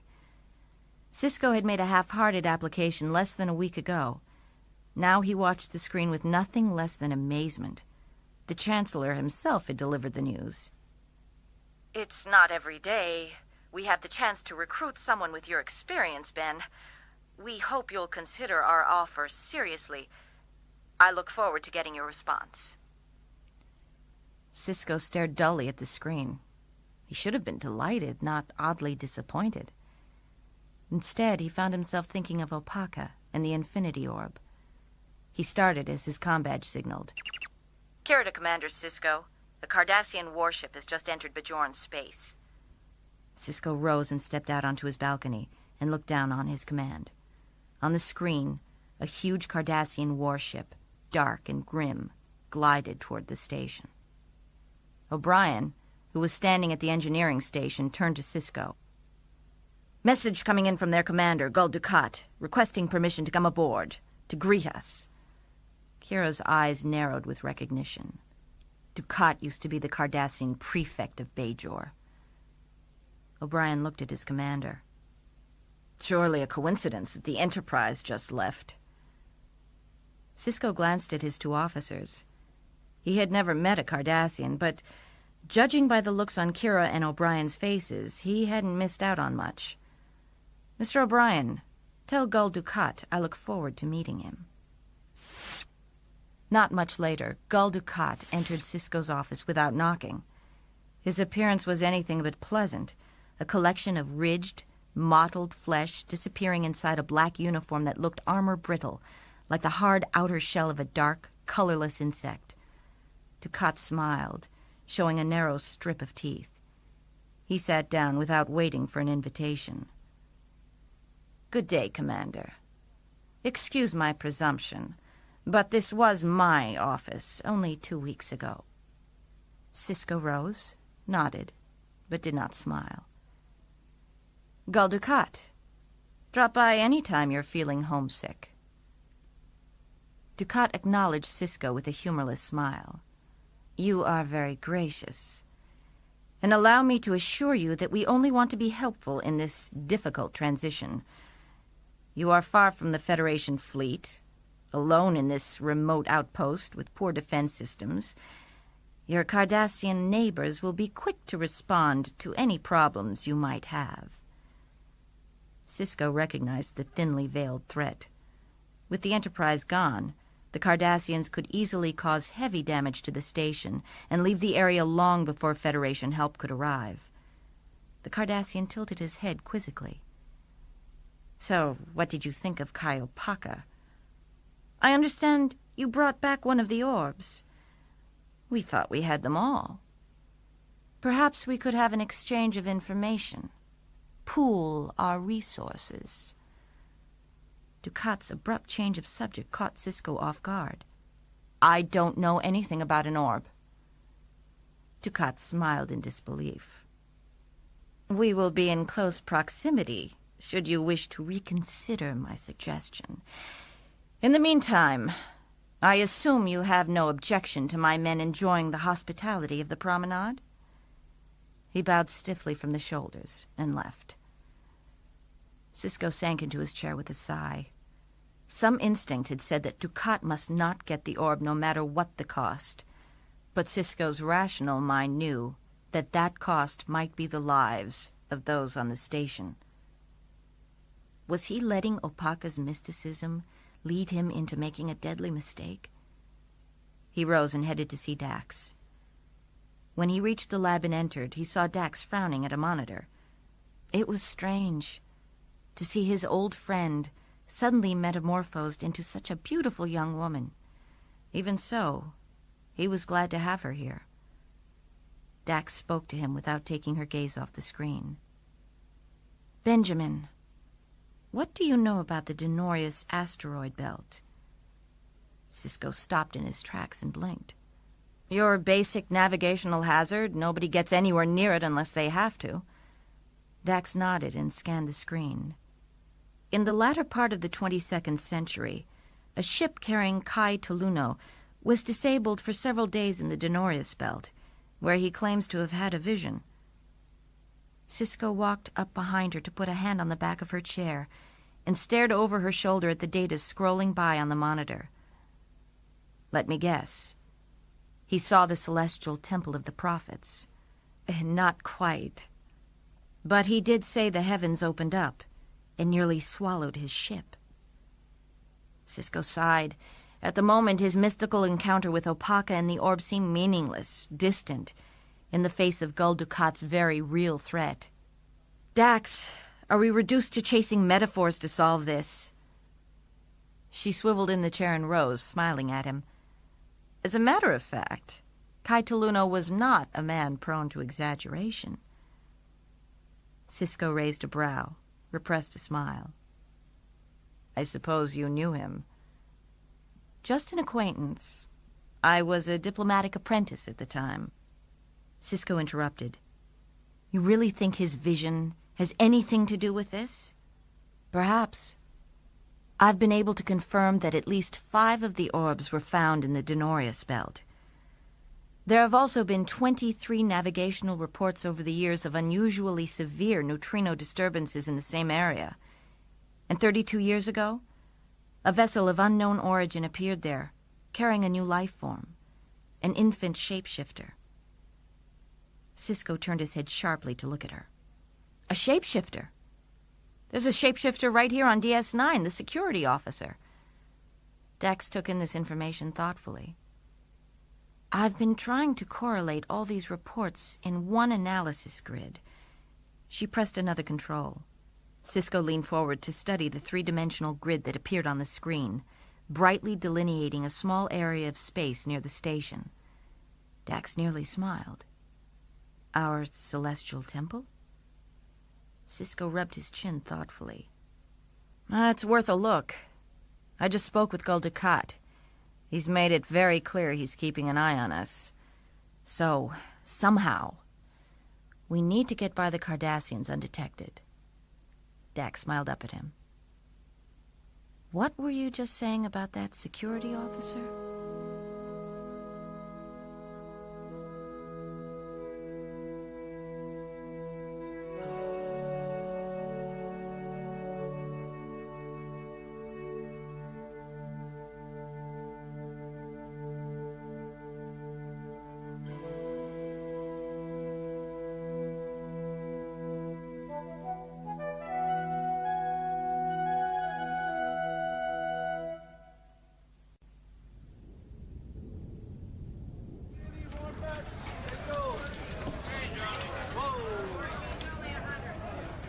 O'Brien simply did not trust Major Kira.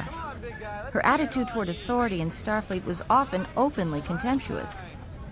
But she surprised him. She listened to Sisko's orders without question and led her small contingent to Quarks with the cool competence of a born commander. O'Brien finally began to understand. This was something she wanted to do, because it might help her people. Which was just as well, because by the time they arrived at the casino, the place was packed with dark-uniformed Cardis. A roar came from one of the tables, followed by raucous laughter. The Cardassians were winning. Kira strode into the center of them, filched a mug from one of them, too inebriated to protest, and banged it on the bar. Can we have your attention, please? This establishment is being closed. O'Brien tensed, reached for the phaser that was not there, and once again cursed Odo's arbitrary rule against phasers on the promenade. Quark pushed his way toward her, a small bundle of fury, and swiped at the air in front of her with a clawed hand. What do you mean? You can't do this! O'Brien stepped forward at his cue and delivered his line smoothly. If you have a problem, sir, you'll have to take it up with Commander Sisko. Quark wheeled on him, trembling with rage. I intend to. This is outrageous. He smoothed his tone and addressed the crowd. My apologies, friends. A minor misunderstanding that will be rectified shortly. He turned to his pit boss. Give them something to put their winnings in. The boss nodded. A little too knowingly? O'Brien worried, but the Cardis seemed to be buying it. They began scooping up winnings and stuffing gold into the knapsack. Quite a lot of gold. One of them hoisted it with difficulty. It was bound to be very heavy. Inside the knapsack, Odo fought panic. The weight of the gold pressed down on him, making breathing seem difficult. He relaxed into a near-mindless state by focusing instead on the sounds. The ring of 3 pairs of boots against a metal deck. The drone of self-satisfied, drunken voices speaking Cardassian. The panic eased. Odo tuned in completely, listening for the proper moment to make his transition. They were inside the ship now. Footsteps stopped. The sound of a small door swinging on a hinge. A locker. They had put the knapsack inside. Odo waited for the footsteps to fade entirely. That made the change. Oozing out from underneath the gold, between the cracks of the locker, down the bulkhead to the deck. He drew a deep, unimpeded breath, then hurried down the corridor to his destination, the Cardassian warship's computer center. At his engineering control station in Ops, O'Brien studied the readout with a sense of victory and lifted his face toward Major Kira with something very close to a smile. Lieutenant, scanners are picking up fluctuations in the Cardassians' energy distribution net. Kira checked her panels and reacted with frank delight. Their computer is crashing. Shields and sensors are down. On the landing pad of the station's inner ring, Sisko and Dax now sat in the runabout's cockpit. It was a small vessel, sturdy, scarcely larger than an escape pod. Kira's voice filtered through the comm grid on the runabout's control panel. Commander, we're in business. Odo has completed his mission. Now's the time to get going. Sisko ignored the fact that his heart had begun to beat faster. Beginning launch sequence. Beside him, Dax worked navigation with comm efficiency. O'Brien's voice was on the comm. Cleared for departure. Dax swiveled toward him. Course laid in. Sisko drew a breath as the runabout rose and sailed away from the station, into his future. Back at the station, Kira looked down at the flashing signal on her master control panel and called over to O'Brien. Odo's reached the transport site. O'Brien answered, trying to lock on. O'Brien knew if Odo didn't make his exit in time to avoid detection, the entire operation would be in jeopardy. He pressed the control that should have activated energization immediately. But nothing happened. The damnable Cardi technology refused to cooperate. Swiftly, he pressed another control to initiate an emergency backup sequence. Nothing. He put the damn thing on manual and tried to program the sequence in himself. Nothing. Damn it! O'Brien gave the panel a swift, solid kick. The beam activated. The pad began to shimmer, and Odo fully materialized. Major Kira grinned at the shapeshifter. Nice work, Constable.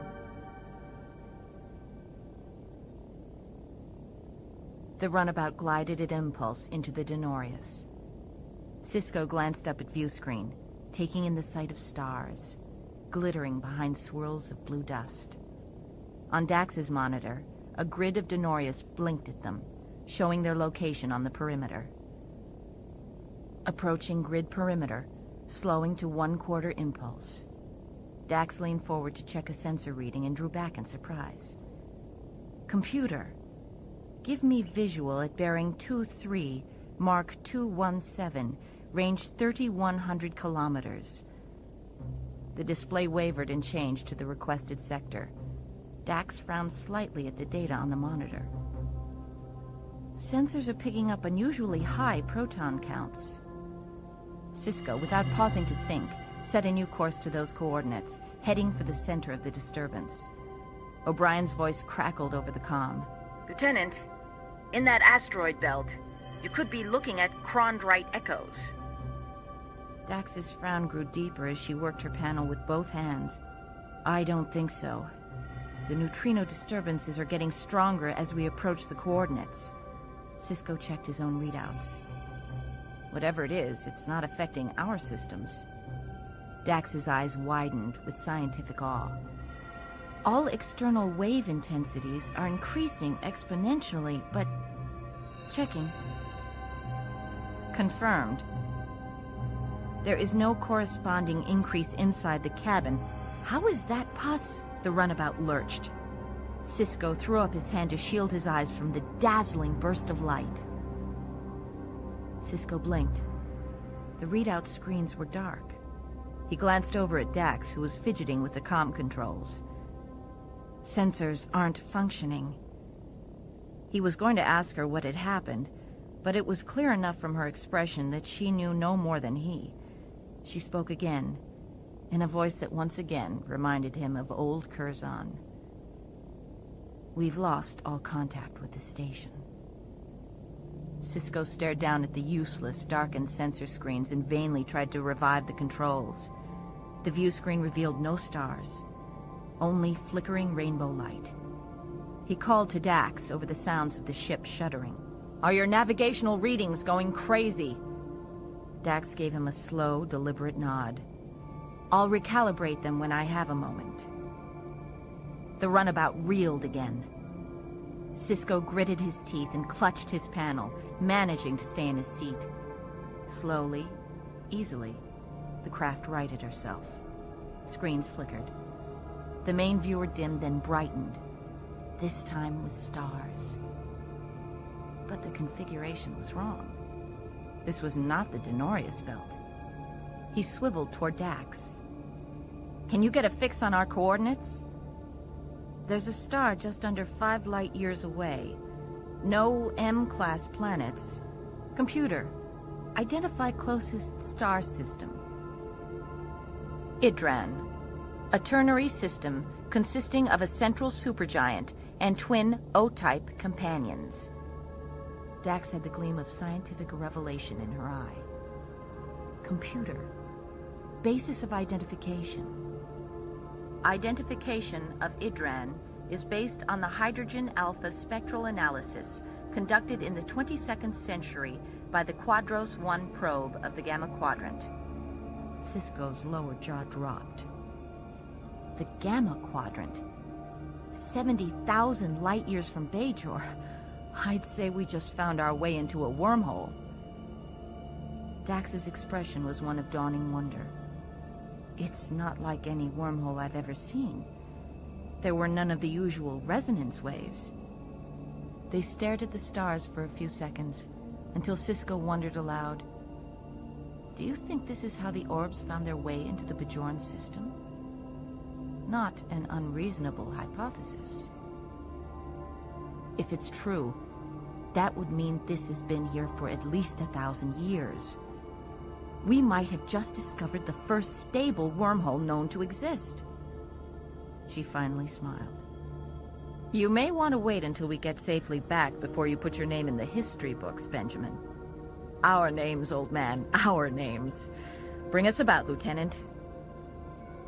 As Dax brought the vessel around and they ventured again into the wormhole, Sisko relaxed enough to appreciate the beauty of the flashing prismatic colors around them. This is even better than finding the Celestial Temple. Think about it. A stable wormhole to the Gamma Quadrant in Bajoran space is going to solve a lot more of their problems than the Kai ever could. Expeditions from countless worlds will be coming through here now. They'll give Bajor an economic base, a way to rebuild, a perfect capstone. Dax frowned suddenly. What are you talking about, Benjamin? I'll probably be leaving soon. Going back to Earth. To do what? The University at Vesteris thinks I might have something to offer their astronautics program. A professor? The ship began to shudder, and Dax turned sadly from him and worked her controls. The runabout's vibrations eased. Dax said, I'm modifying the flight program to compensate for the spatial discontinuities. We should have a smoother ride this time. Sisko frowned, holding perfectly still, trying to tune into his pilot's instinct. Did you reduce impulse power? We're losing velocity. She checked her panels. Power output is still constant. Sisko checked the control panel readout. We're down to 120 kph. Computer, identify cause of deceleration. Cause unknown. The answer was hardly reassuring. Dax looked at her screen.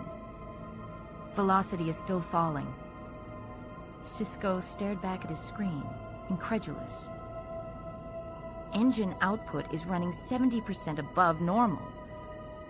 Warning. Impulse system overload. Auto shutdown in 12 seconds. Sisko gave up the struggle. No point in damaging the engines. He reached out to press a toggle.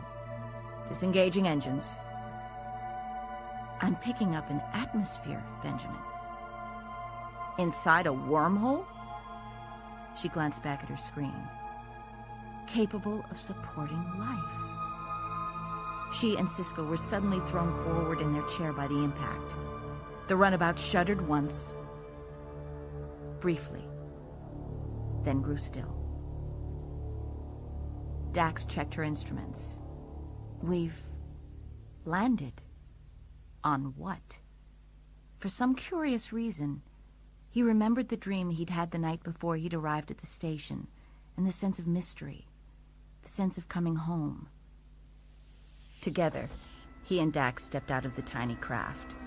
Out of habit and instinct, Sisko drew his phaser and set it on stun. The desert landscape was unfamiliar, brutal, anything but welcoming. A bleak expanse of rock cliffs stretched to the horizon, illumined by flashes from electrical storms in the dark, forbidding sky. Sisko narrowed his eyes against the stinging wind. Dax followed, tricorder in hand. She took in the surroundings with an appreciative smile. It's beautiful. He glanced out at the dead horizon and back at Dax with a raised brow. You have a strange eye for beauty. It can't beat the sulfuric mine pits of Hades IV. How can you say that? The colors, all the flora. He turned to her. I don't see any flora, Dax. She turned her head to study her surroundings. We're standing in a garden. Sisko shook his head. We're standing on a rock face. Do you see the storms? She shot him an uneasy look. Clear as a summer's day. Roughly 7 meters away, a ball of brilliant green light, identical in appearance to the orb that now rested in DS9's laboratory, sailed toward them through the sky. The orb stopped, hesitated a few meters from them, then began emitting a single green beam of light, scanning Sisko from head to foot. Dax, in turn, scanned the beam with her tricorder. Low-level ionic pattern. It's probing us. Sisko relaxed as the beam left him and turned its attentions on Dax. Someone's idea of shaking hands, maybe. When the scan was finished, Sisko stepped forward to speak. I am Commander Benjamin Sisko of the United Federation of Planets. One moment he was standing, and the next moment he was thrown backwards, as if someone had lifted the ground beneath his feet and shaken it like a carpet. Surrounding him was a stormy rock landscape.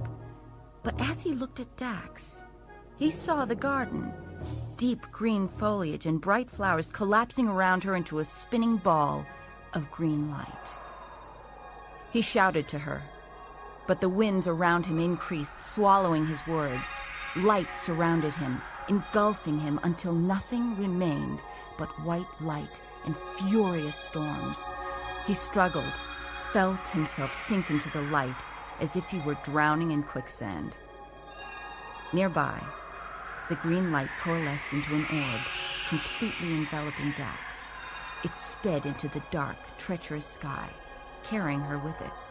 Sisko shouted again, lunged forward, only to be pulled under and utterly consumed by the light.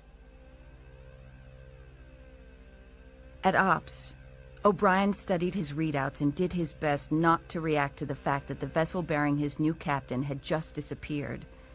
It had seemed as if space had simply opened up, developed a rip, and the runabout had sailed right into it and had been swallowed alive. Kira crossed over to his station, bent over his shoulder, and looked at the monitor as if she just might throttle it. What the hell is happening out there? Another neutrino disruption. Kira nodded. Scanners are picking up an object near their last known coordinates. It isn't the runabout, or a starship. O'Brien checked his sensors and jerked his head up at the information. Major, there's something inside it. Some kind of life form. It's human. Kira took a moment to consider the consequences. Are the Cardassian sensors picking it up? O'Brien gave a nod. They should be back online by now. We have to assume they know everything we know. Kira made her decision. Yellow alert. Secure ops. Beam it aboard, Mr. O'Brien, but put it in a level 1 security field. Aye, sir. Locking on. O'Brien pressed the controls and was surprised and gratified when they responded immediately. What appeared on the transporter pad surprised him even more. A shimmering green ball of light materialized. It hovered for a millisecond after the transporter beam dimmed, then spun away with blinding speed, revealing a slightly dazed-looking, but unharmed, Lieutenant Dax. White light. The void. It was not death, not life, as Sisko knew it. A different place altogether. His body seemed to have disappeared. Everything had disappeared. The hellish landscape, the storms, the green orb, the runabout, Dax, himself. All of it gone. Sisko waited, existing. And then a waterfall of images cascading over him all at once. Jennifer on Gilgo Beach. She turned up toward him, frowning at the interruption.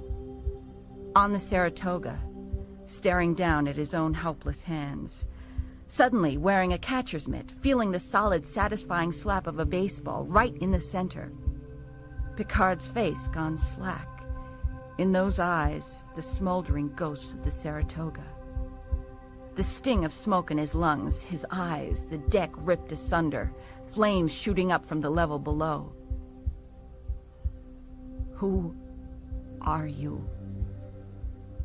Sisko was uncertain whether the words issued from his voice or mind. There was silence.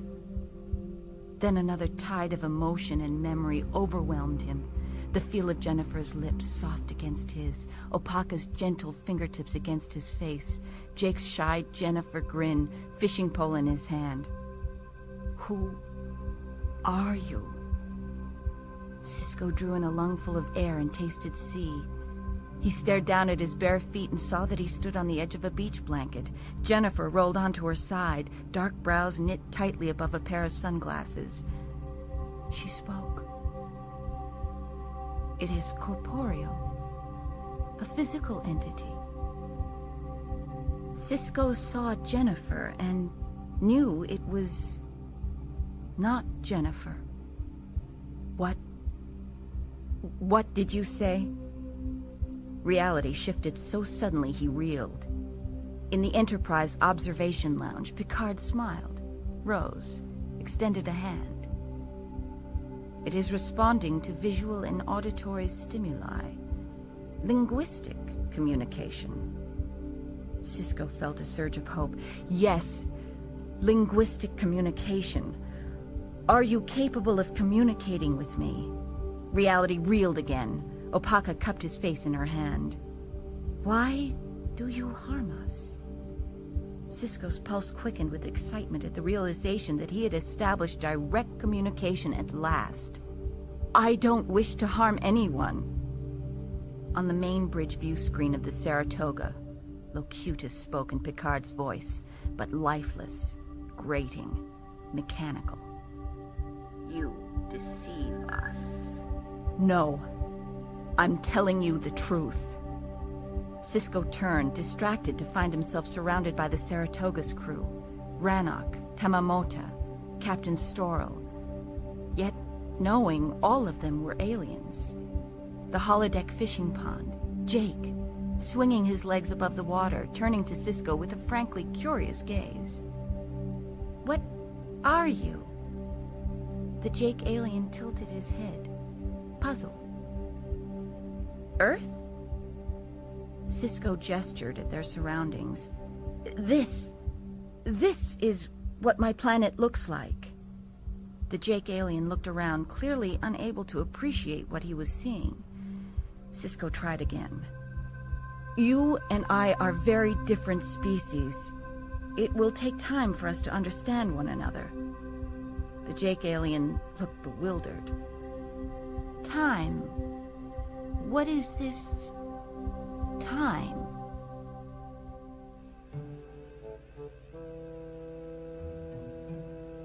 At the situation table at the center of ops, Odo listened with Kira, O'Brien, and Bashir to Lieutenant Dax's explanation of what she and Commander Sisko had encountered.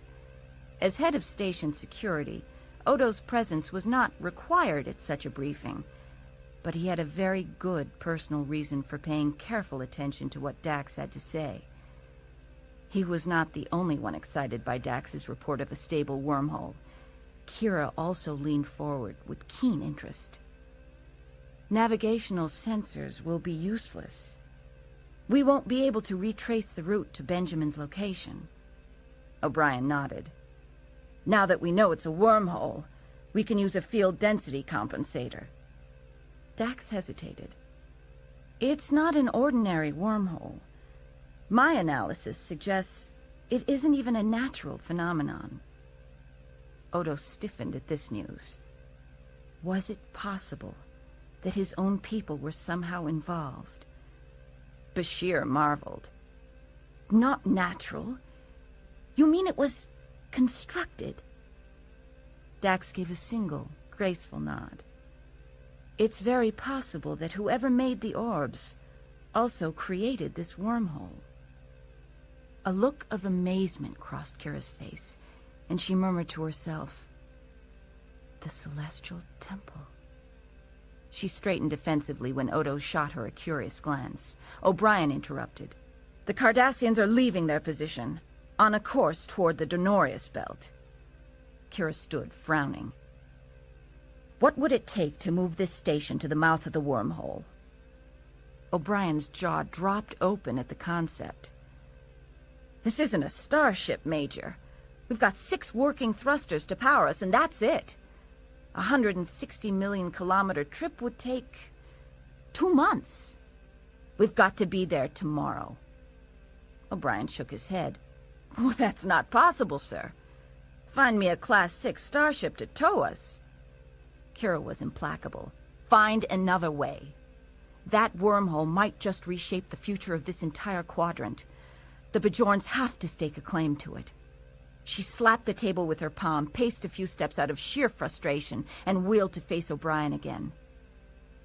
And I have to admit, that claim will be a lot stronger if there's a Federation presence there to back it up. Dax watched the entire exchange with utter calm, as if Benjamin's life and the future of the Bajora were not at stake.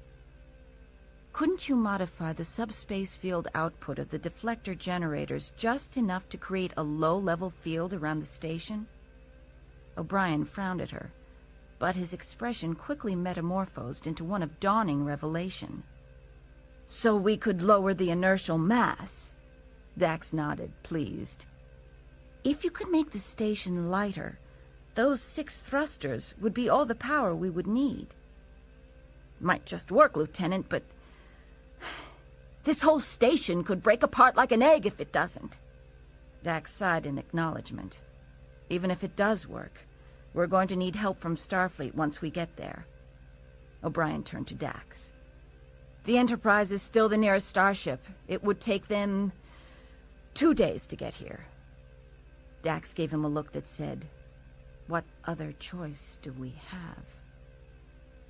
Ensign O'Brien, advise Starfleet that we will require their assistance.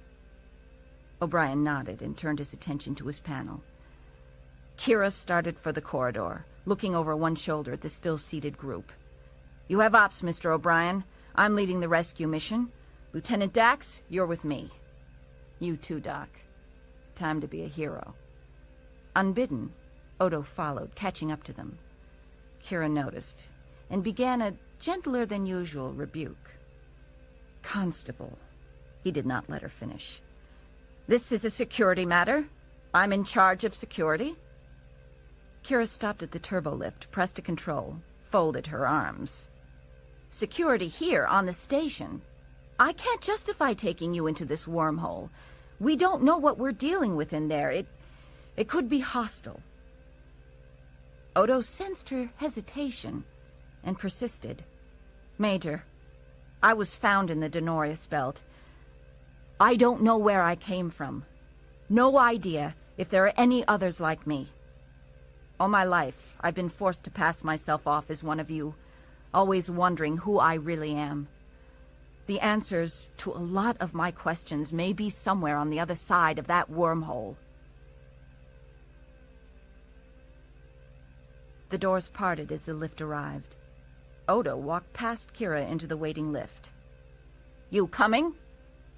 He saw her dark eyes narrow, saw the muscle in her jaw twitch once, twice. She glanced at Dax, at Bashir, clearly considering that Odo's insubordination made her look bad in front of the other officers. And then she gave a small, barely audible sigh of resignation, and her face relaxed. Odo smiled as Kira stepped onto the turbolift without another word. Sisko waited in pure, formless existence for the aliens to contact him again. After the mention of time to the Jake alien, he had sensed their confused retreat. They appeared again in the form of Jean-Luc Picard, standing in the Enterprise observation lounge, the planet Bajor serving as backdrop behind him.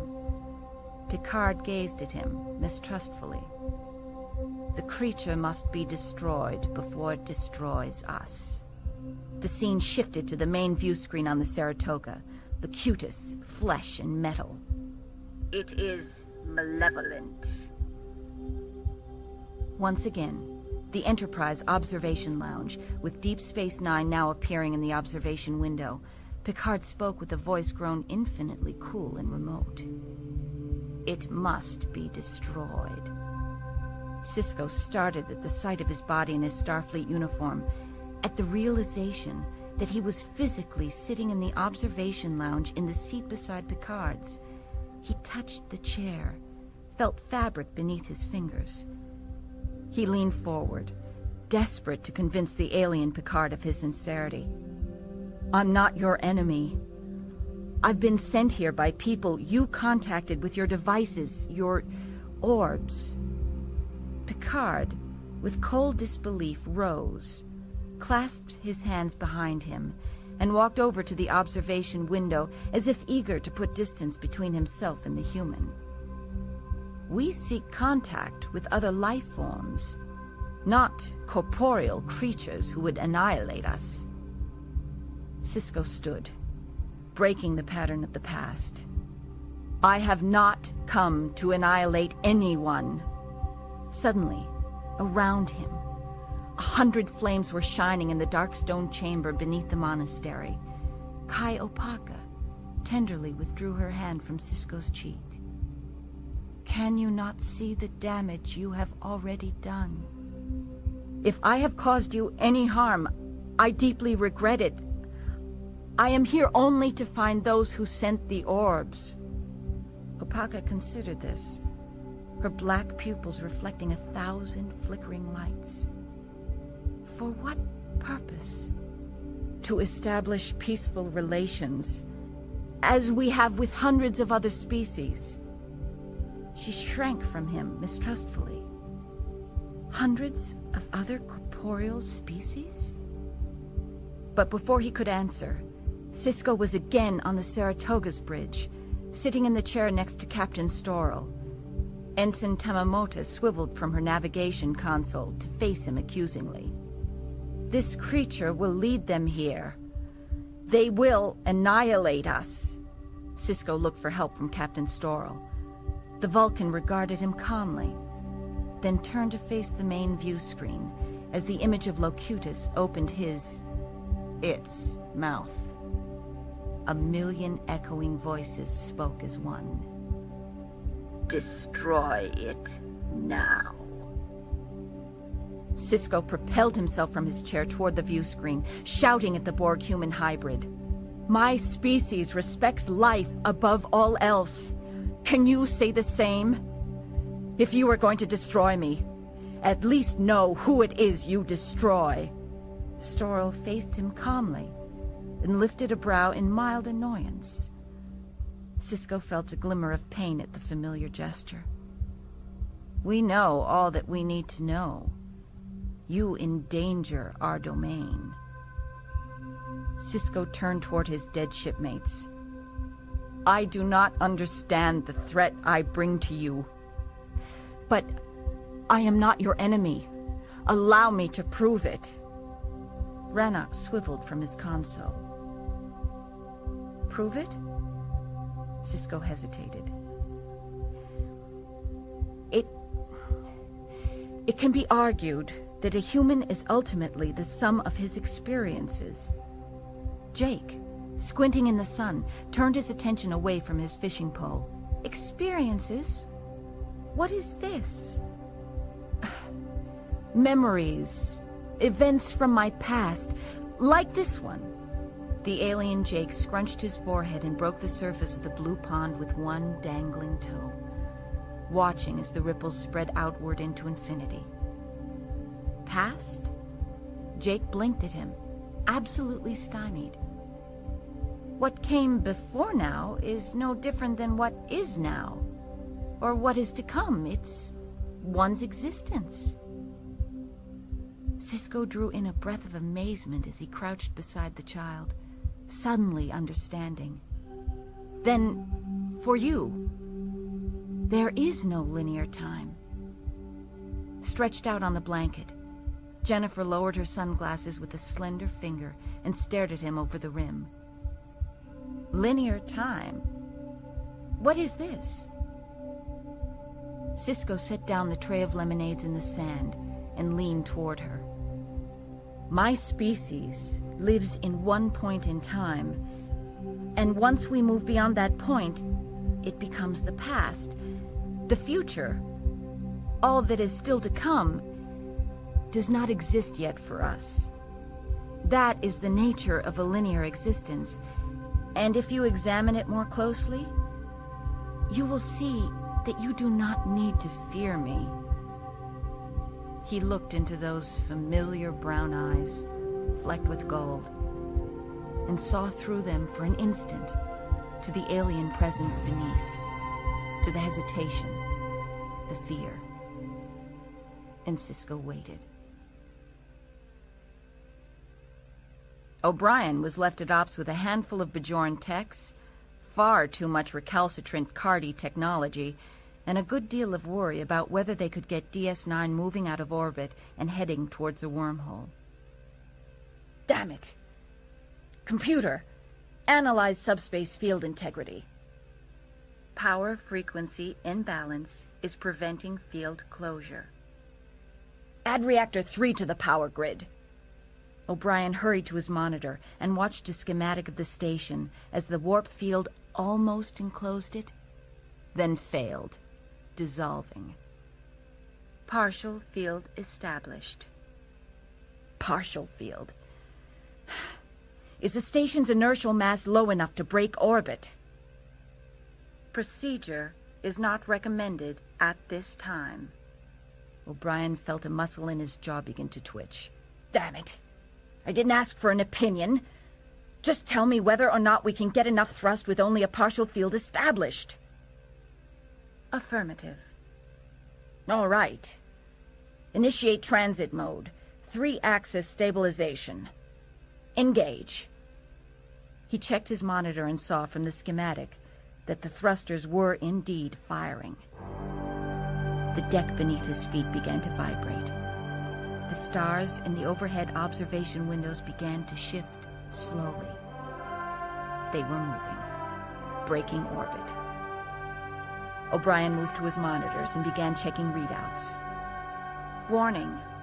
Field integrity declining. Station is now beyond safe shutdown velocity. Subspace field collapse in 60 seconds. The deck rocked slightly beneath O'Brien's feet. He scanned the readouts, searching for an answer. He lifted his face and shouted to the Bajoran techs. Does anyone here know if the inertial dampers can feed the deflectors? They returned blank stares. O'Brien glanced back down at his console. Good time to find out. Computer, transfer energy from the inertial dampers to reinforce the subspace field. He squinted at the monitor. Nothing was happening. Procedure is not recommended. Unable to comply. Warning. Subspace field collapse in 30 seconds. He wasted no more time on anger, but called over to the techs. I'm going to transfer it manually. On my mark. Redirect the flow to the deflectors. The Bajorans nodded. Now! O'Brien struggled with insane speed to work a dozen different controls. Nearby, the Bajoran techs worked with the same feverishness. The lights flickered, dimmed. O'Brien looked up at the schematic on his monitor and saw the field leap completely into place around the station. The whine ceased. The vibrations disappeared as the lights brightened again. Field energy now within flight tolerances. O'Brien released his breath explosively and smiled weakly over at the Bajoran techs, then returned his attention to his readouts. Computer, you and I have to have a little talk. Kira and Dax piloted the runabout. Odo sat behind the Major and across from Bashir, who gazed out of the observation window with the frank curiosity of a child. They rode together in tense silence, except for Dax. It was she who first spoke, peering down at her view screen. The Cardassian warship is in visual range. The stars on the overhead screen wavered, shifted to a view of the grim, giant vessel. Kira checked her instruments. They're going right to the wormhole. She drummed her fingers on the console, thinking. Question is whether or not they decide to believe us. But that's up to them. Kira pressed a control on the comm panel. This is the Federation ship Yangtze Kian, Major Kira Nerys in command. The image of Gul Dukat, in all his treacherous glory, appeared on the screen. He looked infinitely impatient at the concept of communicating with the Bajoran underling. Kira folded her arms as if trying to hold in her hatred. Gul Dukat. We know you're headed for the wormhole. I strongly suggest you do not proceed. We encountered a hostile life form inside. Commander Sisko has already been captured. We're about to attempt a rescue. Gul Dukat tilted his head as he listened. Perhaps they would be less hostile to Cardassians than humans. Odo interrupted with weary impatience. Dukat, you know I won't lie to you. And I know you probably won't listen to me, but these people are trying to save you from a lot of trouble. Dukat shook his head. Thank you for your concern. I suppose you'd also tell me these are not the life forms that sent the orbs, or that your commander Sisko is not negotiating for their technology. I think we'll see for ourselves. The view screen went black, then cleared to show stars. The Cardassian warship proceeded through the Denorius belt and disappeared as it entered the wormhole. Sisko sensed a ripple in the void, a stirring, and knew instinctively the aliens approached again. He was in Zegi Park again, in a younger, leaner body, sitting on a picnic blanket Jennifer had spread on the grass. It was a warm, cloudless day with an intensely blue sky and a cool breeze. The wind carried the reckless laughter of children.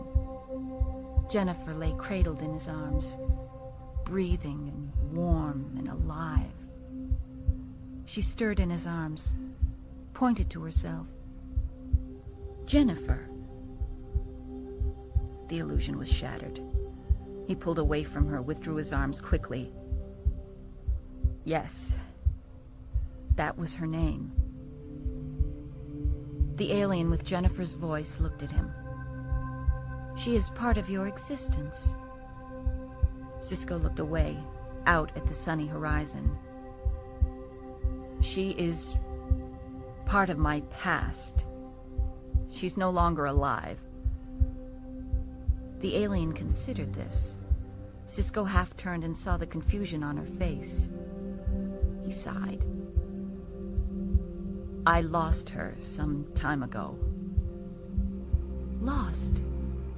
What is this? He turned to gaze on her directly. Nothing but honest curiosity in her huge, dark eyes. In a linear existence, we can't go back to the past to get something we left behind. So it's lost. She drew back in disbelief. It is inconceivable that any species could exist in such a manner. Oh, you are deceiving us. He stood, looking out at the children playing soccer in the distance. No, this is the truth. This day, this park, it was almost 15 years ago. It was a very important day to me. A day that shaped every day that followed. That is the essence of a linear existence. Each day affects the next. The scene changed. He was on the Saratoga. The corridors were lined with flame and shrouded in smoke. Sisko could not go down that corridor. Could not do what was expected of him, not this time. Behind him, the alien spoke. But this is your existence. Sisko drew a hand across his perspiring brow. Yes, but it is difficult to return here. More difficult than any other memory. This was the day I lost Jennifer. Then why do you exist here? Uncomprehending, he stared at her, overwhelmed by fear, grief, confusion. He pushed himself away from the bulkhead, opened his mouth to plead for help and escape. The words died in his throat. Flames froze in mid-leap, fleeing survivors in mid-stride. Smoke hung, motionless, suspended in the air. Jennifer stood, breathless, lifeless. The memory's sudden suspension seemed desperately wrong. He watched as the burning corridor and those within began to melt away. A shrill, piercing whine filled Sisko's skull. He raised his hands to his ears to blot it out.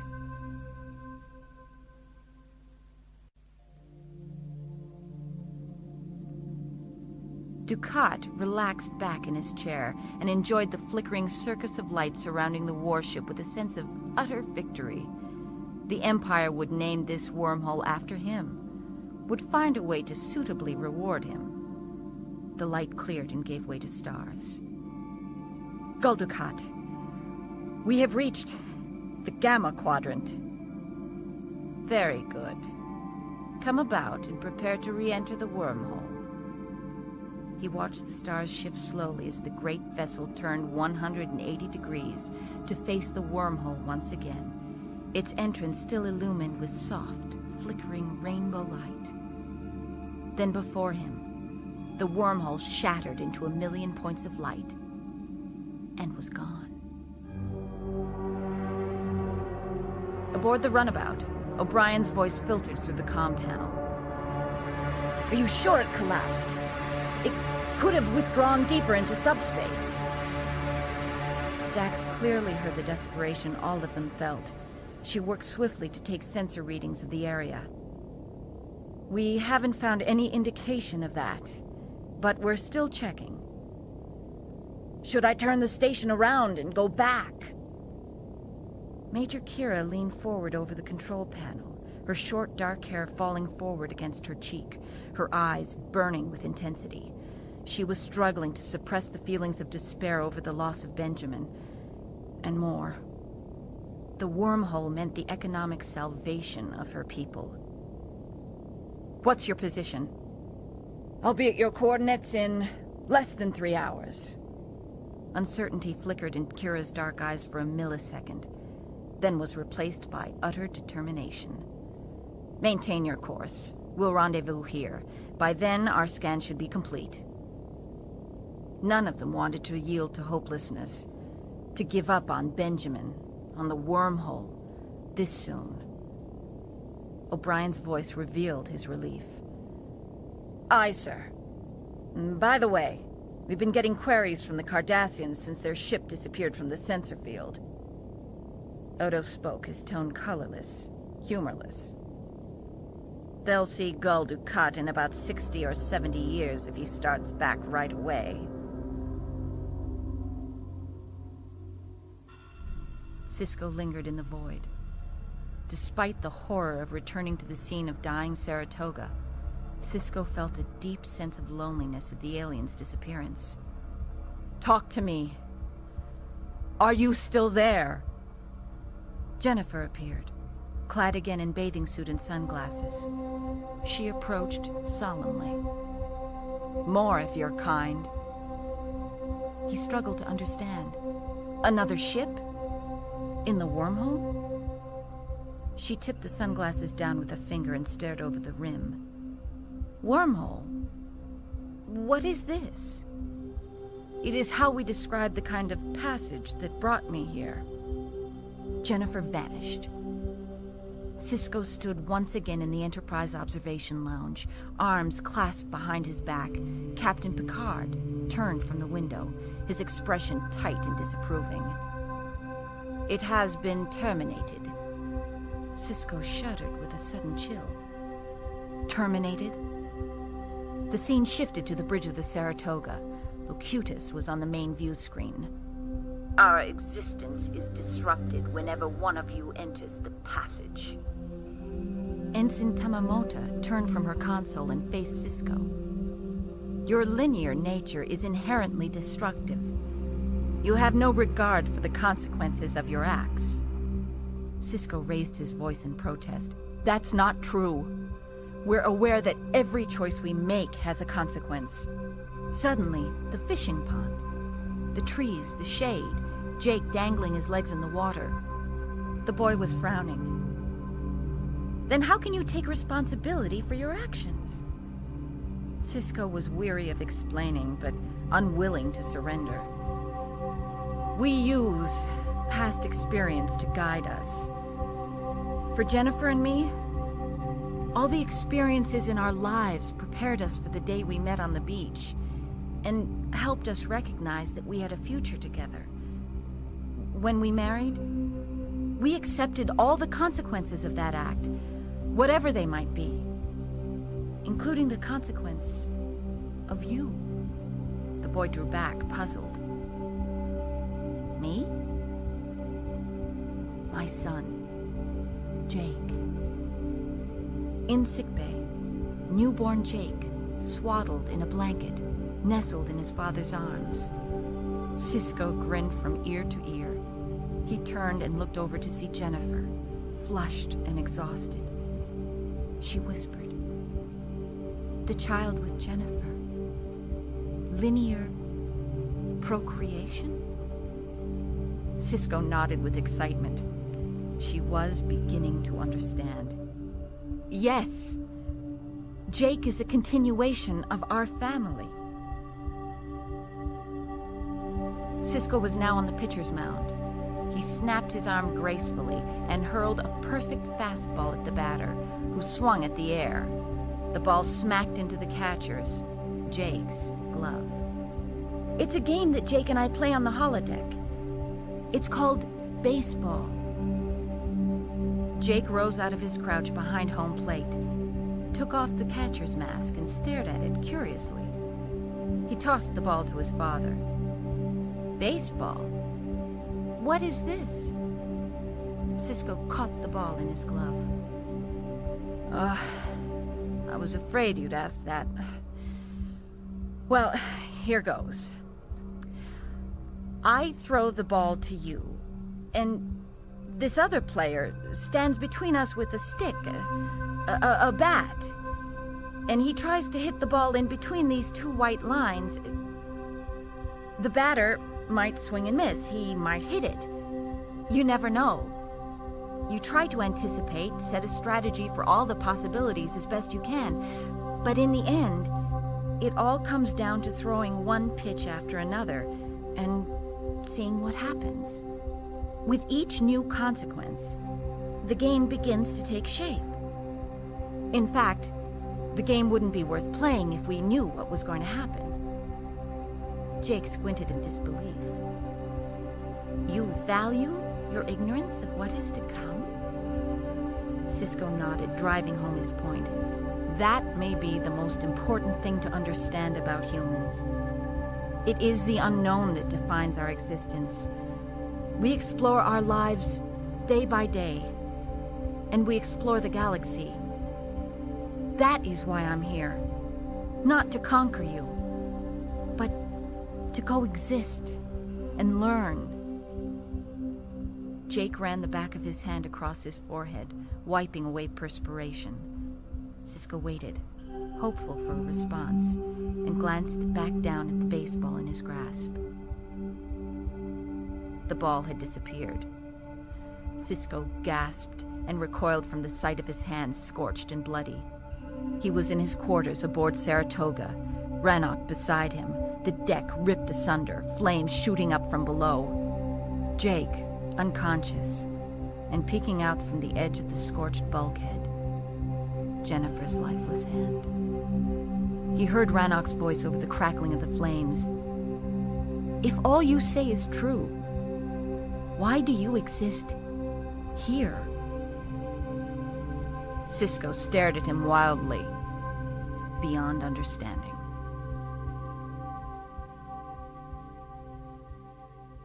Minutes after the space station had arrived at the wormhole site, Major Kira stood in ops, watching 3 Cardassian warships approach on the view screen.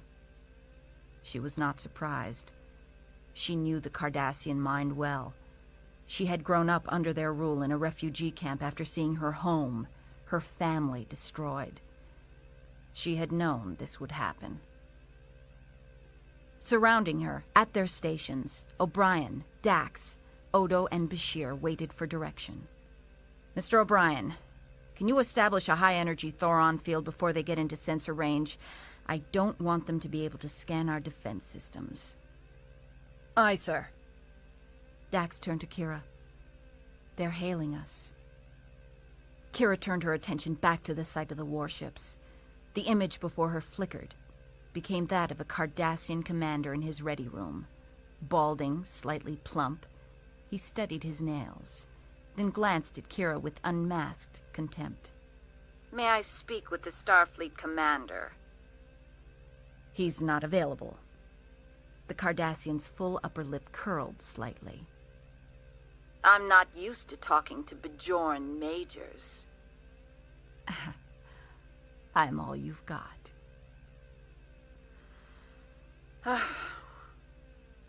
I am Gul Jasad of the Cardassian Guard 7th Order. Where is our warship? With any luck, they're in the Gamma Quadrant, on the other side of the wormhole. Jasad rose half out of his chair, his face contorted with rage. What wormhole?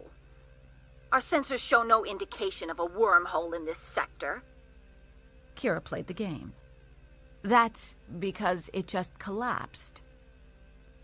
Dax spoke up from her station. We believe it was artificially created. Brows knit in a scowl, Jasad shook his head.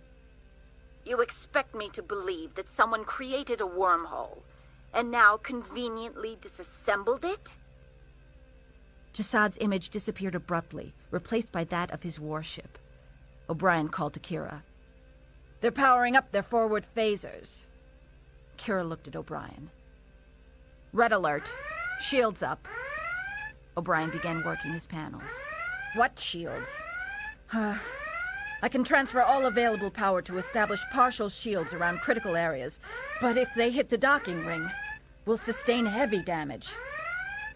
Kira gave him a look that said, do it, and turned to Odo. Constable, if you would coordinate moving all personnel to safer locations. Odo responded by moving swiftly toward the promenade. Kira turned to Dax. Lieutenant, what was the last reported position of the Enterprise?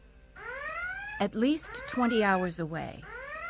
Kira knew it was impossible for the virtually unarmed station to last even 10 minutes against 3 Cardassian warships. But she had been up against impossible odds her entire life. We've got to hold out until it gets here. Most times, she had no faith in the prophets. She had seen too many of her people killed for that, although she respected their religion. Yet she had believed in them all the nights she had had the dream about Sisko. And now she was moved to desperation. It was not right, it was not fair that the commander should try so hard to help, should risk his life on behalf of her people, only to fail, to die. And if the Kai had chosen Sisko as the messenger of the prophets, then why did they abandon him now? Help him. Help us. If you can hear me, if you can sense what is going on, if you exist at all, help.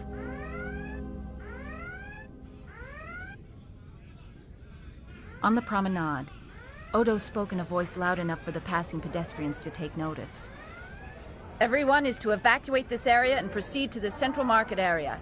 Stay away from the buildings. Out of the crowd, the commander's son Jake appeared before him. The boy was near a state of panic.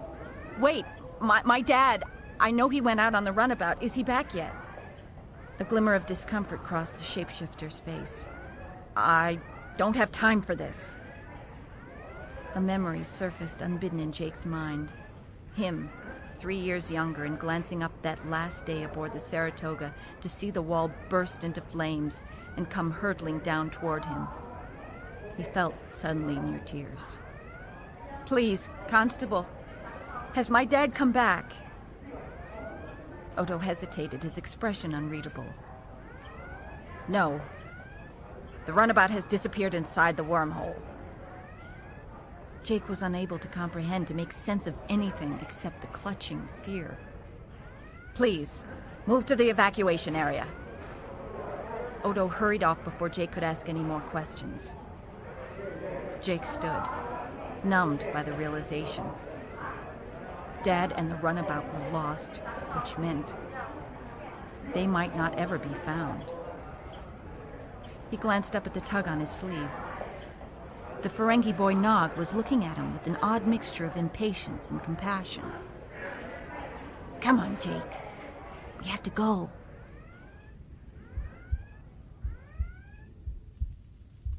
Inside his quarters aboard the dying Saratoga, Sisko coughed and fanned billowing smoke away in an effort to breathe, shrank from the unbearable heat on his exposed face, neck, hands, shrank from the unbearable sight of Jennifer and Jake crushed beneath the bulkhead.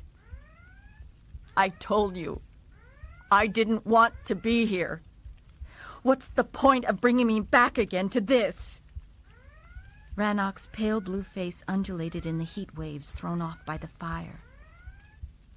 You exist here. We do not bring you here. Behind him, Sisko saw Jennifer, 15 years younger and wearing the dress she had worn the day he had proposed in Zagi Park. We do not bring you here. You bring us here. Rannoch gave a single, sympathetic nod. You exist here. Sisko raised a trembling hand to his warm, sweat-beaded forehead. Whatever it is we're trying to do here, let's get it over with. Enough! Opaka smiled at him through the veil of smoke and flame as she leaned forward on her cane. Look for solutions from within, Commander. Sisko gazed on his past, aware of others watching beside him. Jake, Jennifer, Opaka, Rannoch. I was ready to die. Rannoch looked at him, uncomprehending. Die? What is this? Sisko opened his mouth, prepared once again to explain, but it was Jennifer who answered. The termination of their linear existence. He glanced at her in amazement. She reached out toward him and placed a comforting hand on his shoulder. Then he looked deep into eyes that were at once familiar and alien, but filled with new understanding. His gaze swept the twisted wreckage of what had been his life aboard Saratoga. The flames leaping up through the ripped deck, the body of his wife pinned beneath the collapsed bulkhead. And the simple realization struck him so forcefully, so resoundingly, that he wondered at his own blindness. I've never left this ship. The Jennifer beside him nodded, her warm hand still lightly on his shoulder. You exist here. Sisko looked at the hellish scene surrounding him. I don't know if you can understand. I see Jennifer, trapped beneath the wreckage every time I close my eyes. In the darkness, in the blink of an eye, she's there. Jennifer's voice, the alien voice, came from behind him.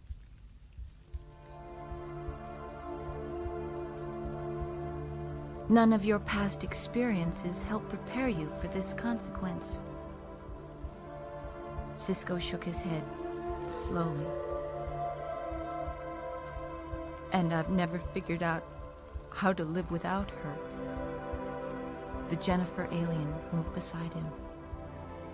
So you choose to live here. It is not linear.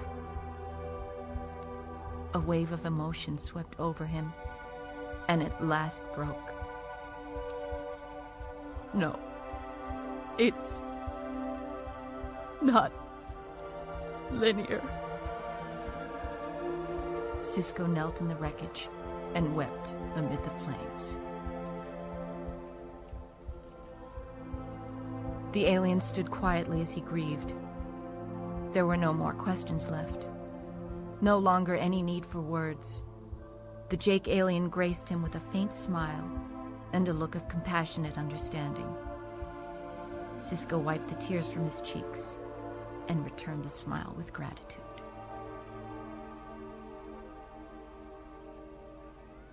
Lieutenant Dax looked up from her ops station. Their lead ship is hailing us. Gul Jasad wants an answer. Kira acknowledged with a swift nod and turned toward the engineering station. The lives of Sisko and everyone on the station depended now on whether they were able to pull the deception off. "Are you ready, Mr. O'Brien?" Yes, sir. When they penetrate our Thoron field, it should raise a few eyebrows over there. Then let's give them our answer. Fire 6 photons across Jassad's bow. O'Brien released a faint noise of surprise. We only have 6 photons, Major. Kira kept her gaze fastened on the screen. We're not going to win this battle with torpedoes, Ensign. Kira watched with anxious exhilaration as a torpedo streaked through the starlit blackness and exploded in dazzling bursts just off the lead warship's starboard bow. O'Brien looked up. An urgent hail from Jassad. On screen, Jassad was composed, although there was a clear note of incredulity in his tone. This is your answer? Kira's stance was defiant as she placed a palm firmly on the situation table beside her. You don't think Starfleet took command of this space station without the ability to defend it, do you? His full lips twisted into a sneer. Your space station could not defend itself against one Cardassian warship. She drew herself to her full height and took a menacing step toward the screen. You're probably right, Jassad. And if you were dealing with a Starfleet officer, they'd probably admit, we have a hopeless cause here. But I am just a Bajoran who's been fighting a hopeless cause against Cardassians all her life. So if you want a war, I'll give you one. She drew back, her chest heaving with honest rage. The Cardassian shook his head, speechless at her impudence. The screen darkened abruptly, and Jassad's image was replaced by that of stars and ships. Aboard the bridge of the Cardassian warship, Jassad stared at the space station on his view screen. He had no idea what to make of the Bajoran Major's threat. How could he be sure such threats were idle, now that Starfleet had command of the base? His first officer gave a slight bow from the shoulders and waited for Jassad to signal with a nod before beginning to speak. They were using a Thoron field to block out sensors, Gull, but we were able to penetrate it. Jassad ran a finger across his lips to his chin. What are their defenses? According to our scans, an estimated 5,000 photons, integrated phaser banks on all levels. Jassad frowned in amazement. When did they transport all these armaments? How did they install them without our knowledge? Oh, somehow, they've created a massive illusion of duranium shadows. His officer leaned toward him. Why risk a confrontation, Gull? The Fourth Order can be here in a day. Jassad sighed in utter frustration. And so can Starfleet.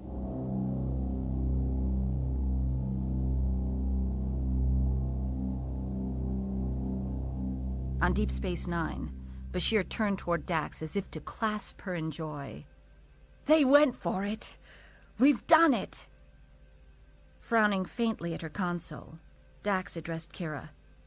Major, the lead ship is sending out a subspace message asking for reinforcements. Kira stared at the screen. She had dealt too long with Cardassians to trust them. Too soon for a victory celebration, Doctor. Mr. O'Brien. The ensign checked his readouts, recoiling slightly at what he saw. The ships are being deployed into a standard attack formation, sir. Bashir fell silent. Kira exchanged grim glances with O'Brien and Dax. She felt sorry that they would have to die. Battle stations. The ops deck shuddered beneath the heels of Kira's boots. She shifted her weight, managing to keep her balance. Not a direct hit, thank the prophets. As the station rocked under the impact, O'Brien called to her. They may just be testing us. I could run a pulse compression wave through the phaser banks, put out a blast that'll make them think twice. Kira clutched the console with one hand as the deck shook again. Do it. She watched along with the others as the phaser blast streaked toward the Cardassian warship and made contact with the vessel. But the Cardassian's fire showed no sign of easing. Kira held on with both hands as the station rocked. Damage report. Direct hit. Level 14. Empty storage bays, no casualties. Her sense of relief was short-lived. Dax called to her. Shields are down to 27%. Just then, Kira's world heaved to one side with a deafening roar, slamming her face down onto the deck. O'Brien reached for his console and pulled himself back to his feet. Dax called out over the chaos. A fuel conduit has ruptured on the promenade. Major Kira addressed O'Brien. Can you divert the main power flow? His fingers began working his panel before she could get the words out, but the result made him grimace in frustration. Controls are locked. A voice emanated from the comm grid. Odo to Ops. I've got wounded people down here. Have you seen that doctor of yours anywhere? Kira turned toward Bashir, but he was already moving for the turbolift. For the first time, the Major was honestly glad to have the young doctor on the station. Brian wondered if it mattered that much. They were all dying now. It was just a matter of time before the Cardassians managed to rupture another fuel line, and another, until the station went up in a blaze that would light up the Bajoran sky like a small sun. The turbo lift had just descended out of sight when the station reeled again, and again. Dax called to the officers. Shields at 18% and falling. Kira dragged her fingers across the console edge as if to dig them into the metal, staring at the warships with a bitter sense of failure and depthless rage at herself for trusting the prophets and her own foolish dreams. Her whole life had been one protracted struggle against this enemy, and now she had lost. Just as her people, her planet, would ultimately lose. O'Brien must have sensed her desperation. I might still be able to give you one more round, Major. Kira pulled her hand away from the console and stood without support. No. Signal the lead Cardassian ship that we will proceed with the... Dax interrupted, her normally even tone filled with an excitement that made Kira turn her head to stare at her. Major, I'm reading a neutrino disturbance. 15 kilometers off the forward docking ring. It's the wormhole. On screen, the wormhole exploded into view, shattering the darkness with a shimmering rainbow blaze of light, looking to Kira like the celestial temple. It was the most beautiful sight she had ever seen. In the mouth of the wormhole, the tiny runabout appeared, followed by a gigantic Cardassian warship some 50 times its size. Sisko's voice, loud and triumphant, came over the comm. Sisko to DS9. Kira could not quite keep herself from grinning like a fool at the sight of Sisko on screen, perfectly unharmed and grinning like a bit of a fool himself. Sorry to be so late. I didn't know we were having company. Clear me for docking, Mr. O'Brien. Aye, sir. Cleared for pad C. Kira laughed as, for the first time, she realized the firing had stopped. When Sisko stepped through the airlock onto the promenade, he was feeling like a man reborn. For the first time in 3 years, he felt freed of his grief, freed of the past, able to look at the future. The clouds of guilt and self-pity had lifted, leaving him with clear vision. He knew what he wanted. He wanted to remain on DS9, wanted to continue to help the Bajorans. But turning down the position at Vesteros University was not a decision he could make alone. He would have to talk about it with Jake. The boy's feelings had to be considered. Sisko's attention drifted to the promenade. One of the shop fronts had been heavily damaged, and he could see where one of the buried fuel lines had erupted, scorching the deck. Odo and Bashir were crouched over a wounded Bajoran and talking in such a decidedly amicable fashion that Sisko did a mild double-take. Jake ran out of the crowd and threw himself into his father's arms. Sisko hugged the boy with a surge of love so fierce, he blinked back tears. Dad, I was so scared you wouldn't come back. Sisko patted his son's back as he would an infant's. It's okay. I'm home. Hey, you smell like smoke. You okay? Yeah, there was a fire, but it got put out. You should have seen it, Dad. It was real scary for a while. The Cardassians were firing on us, and the whole promenade was shaking, and even after Odo said the runabout had disappeared in the wormhole, I knew you'd come back. Jake stopped and blinked as though the thought had finally occurred to him. Are you okay, Dad? What happened out there? I've never been better. I'll tell you all about it when we get back to our quarters. He slipped an arm around the boy's shoulders, and together they walked over to Odo and Bashir. The Bajoran woman they were tending smiled in faint recognition up at him. Sisko asked about casualties. Bashir looked up at him. 13 injured, Commander. None seriously. Sisko nodded and moved with Jake toward a turbolift. There's something I need to talk to you about tonight. A decision I need you to help me make. I got a job offer earlier today as a professor at a university. A university? You mean you'd be a teacher? Jake wrinkled his nose at the thought. Well, is that really what you want to do, Dad? Doesn't sound very exciting. It's at Vesteros University, Jake. On Earth. He braced himself for an excited outburst, for Jake to fling himself into his father's arms again, but instead, the boy frowned. I thought you'd be happy, Jake. Well, I guess I'm happy if you're happy. I just don't care anymore, Dad. I want you to do what you want to do. And I'd have to leave Nog. I mean, I hardly had any time to get to know him. A slow smile spread over Sisko's face. He patted the boy's shoulder gently. I think we can manage to give you that time, Jake. Before he could say more, the lift came to a stop at Ops. As the two of them stepped out, Dax called to him. The Cardassians are waiting to speak to you, Benjamin. The images of Gul Jasad and Dukat appeared before him on the view screen. Sisko graced them with a tight little smile. Welcome back, Gul Dukat. Dukat revealed a white sliver of teeth. Commander, I'm pleased that we were able to escort you safely home. Sisko exchanged a faintly amused look with Kira. Gentlemen, I've made contact with the life forms that created this wormhole. Jasad straightened and gave a threatening look. Then I must state our position, that this phenomenon is clearly in territory that has been controlled by the Cardassian Empire for 6 decades, and as such... Sisko cut him off. I've made an agreement with these beings on behalf of the planet Bajor that allows for safe passage through the wormhole. Those who violate that agreement will find themselves lost between here and the Gamma Quadrant. If you care to challenge what I am saying, I suggest you fly back into the wormhole and see for yourselves. A long silence passed as the Cardassians scowled at him, and then Dukat addressed him with no small amount of bitterness. Just who are these beings?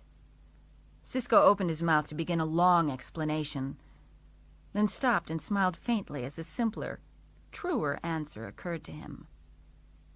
The prophets of the Celestial Temple. He turned to find Kira gazing at him with unmasked wonder.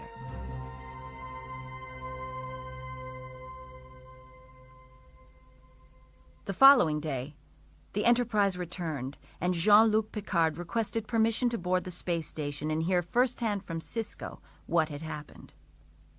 When Sisko glanced up from his monitor in his office and saw Picard lingering in the doorway, he rose and extended his hand. This time, Sisko smelled no smoke, heard no wailing, saw no red flash of a sensor scope, no monstrous hybrid of metal and skin. This time, he saw only a man, a very human man built of flesh and blood, who had been deeply scarred by the Borg. Sisko forgot his own pain and considered Picard's, and felt ashamed of his earlier behavior. He clasped Picard's hand firmly, and was relieved when the pressure was returned. Picard narrowed his eyes slightly, curious at this sudden warmth. Sisko wanted to say, "Forgive me," but the words died in his throat. Instead, he smiled in apology. Picard caught the smile and returned it. Sisko released Picard's hand and motioned for the captain to sit. Picard spoke first. "So, Commander, apparently your transfer to DS9 has already borne fruit. I'm most curious to hear how you would manage to locate the wormhole." Sisko grinned and told him, explaining everything. Picard listened with great interest, nodding with approval at Sisko's praise for his officers, and at his optimistic outlook on the effect the wormhole would have on the Bajoran economy. "It seems you've put Bajor on the map, Commander. This should become a leading center of commerce and scientific exploration. And for Starfleet, one of our most important ports." Sisko hesitated, and then looked at Picard. "Captain, regarding our conversation about someone to replace me..." Picard's expression grew opaque, unreadable. "I'm sorry, I haven't had the time to communicate it to command." Sisko relaxed in relief. "I would prefer you ignore it, sir." "I'm not sure I can, Commander. Are you certain this is what you want? Because we can't afford to have someone in command here who..." "I'm certain, sir." Picard regarded him in silence for some time, and then he stood and stretched his open hand across the commander's desk. "Good luck, Sisko. Good luck to you, sir." And Sisko had no doubt that the captain understood perfectly well what was meant.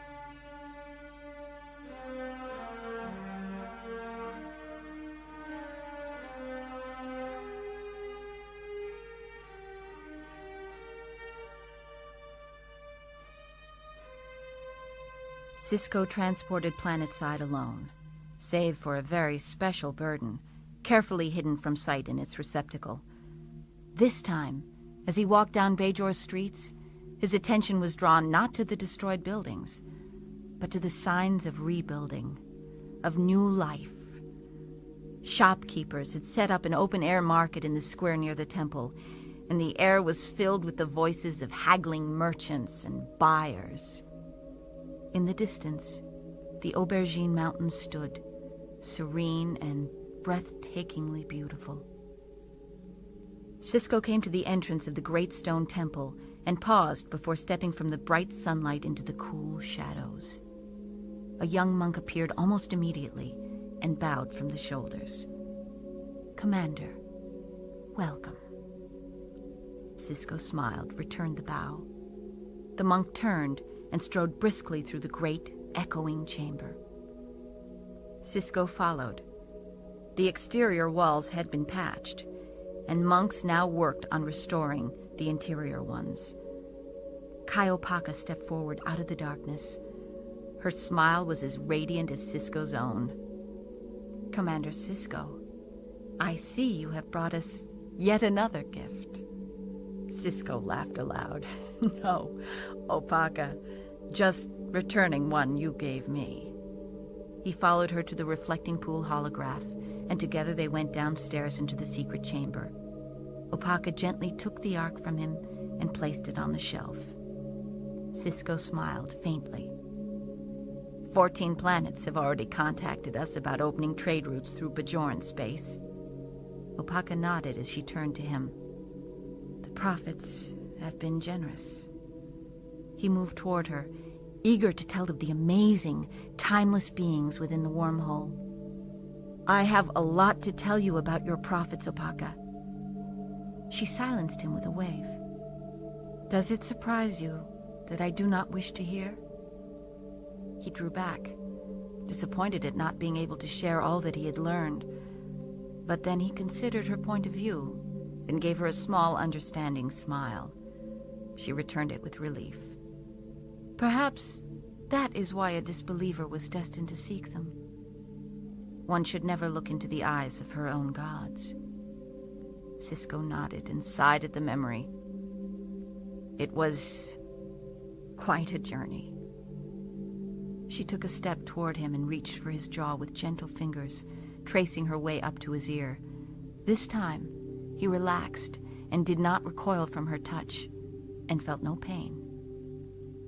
Interesting, Commander. This is only the beginning of your journey.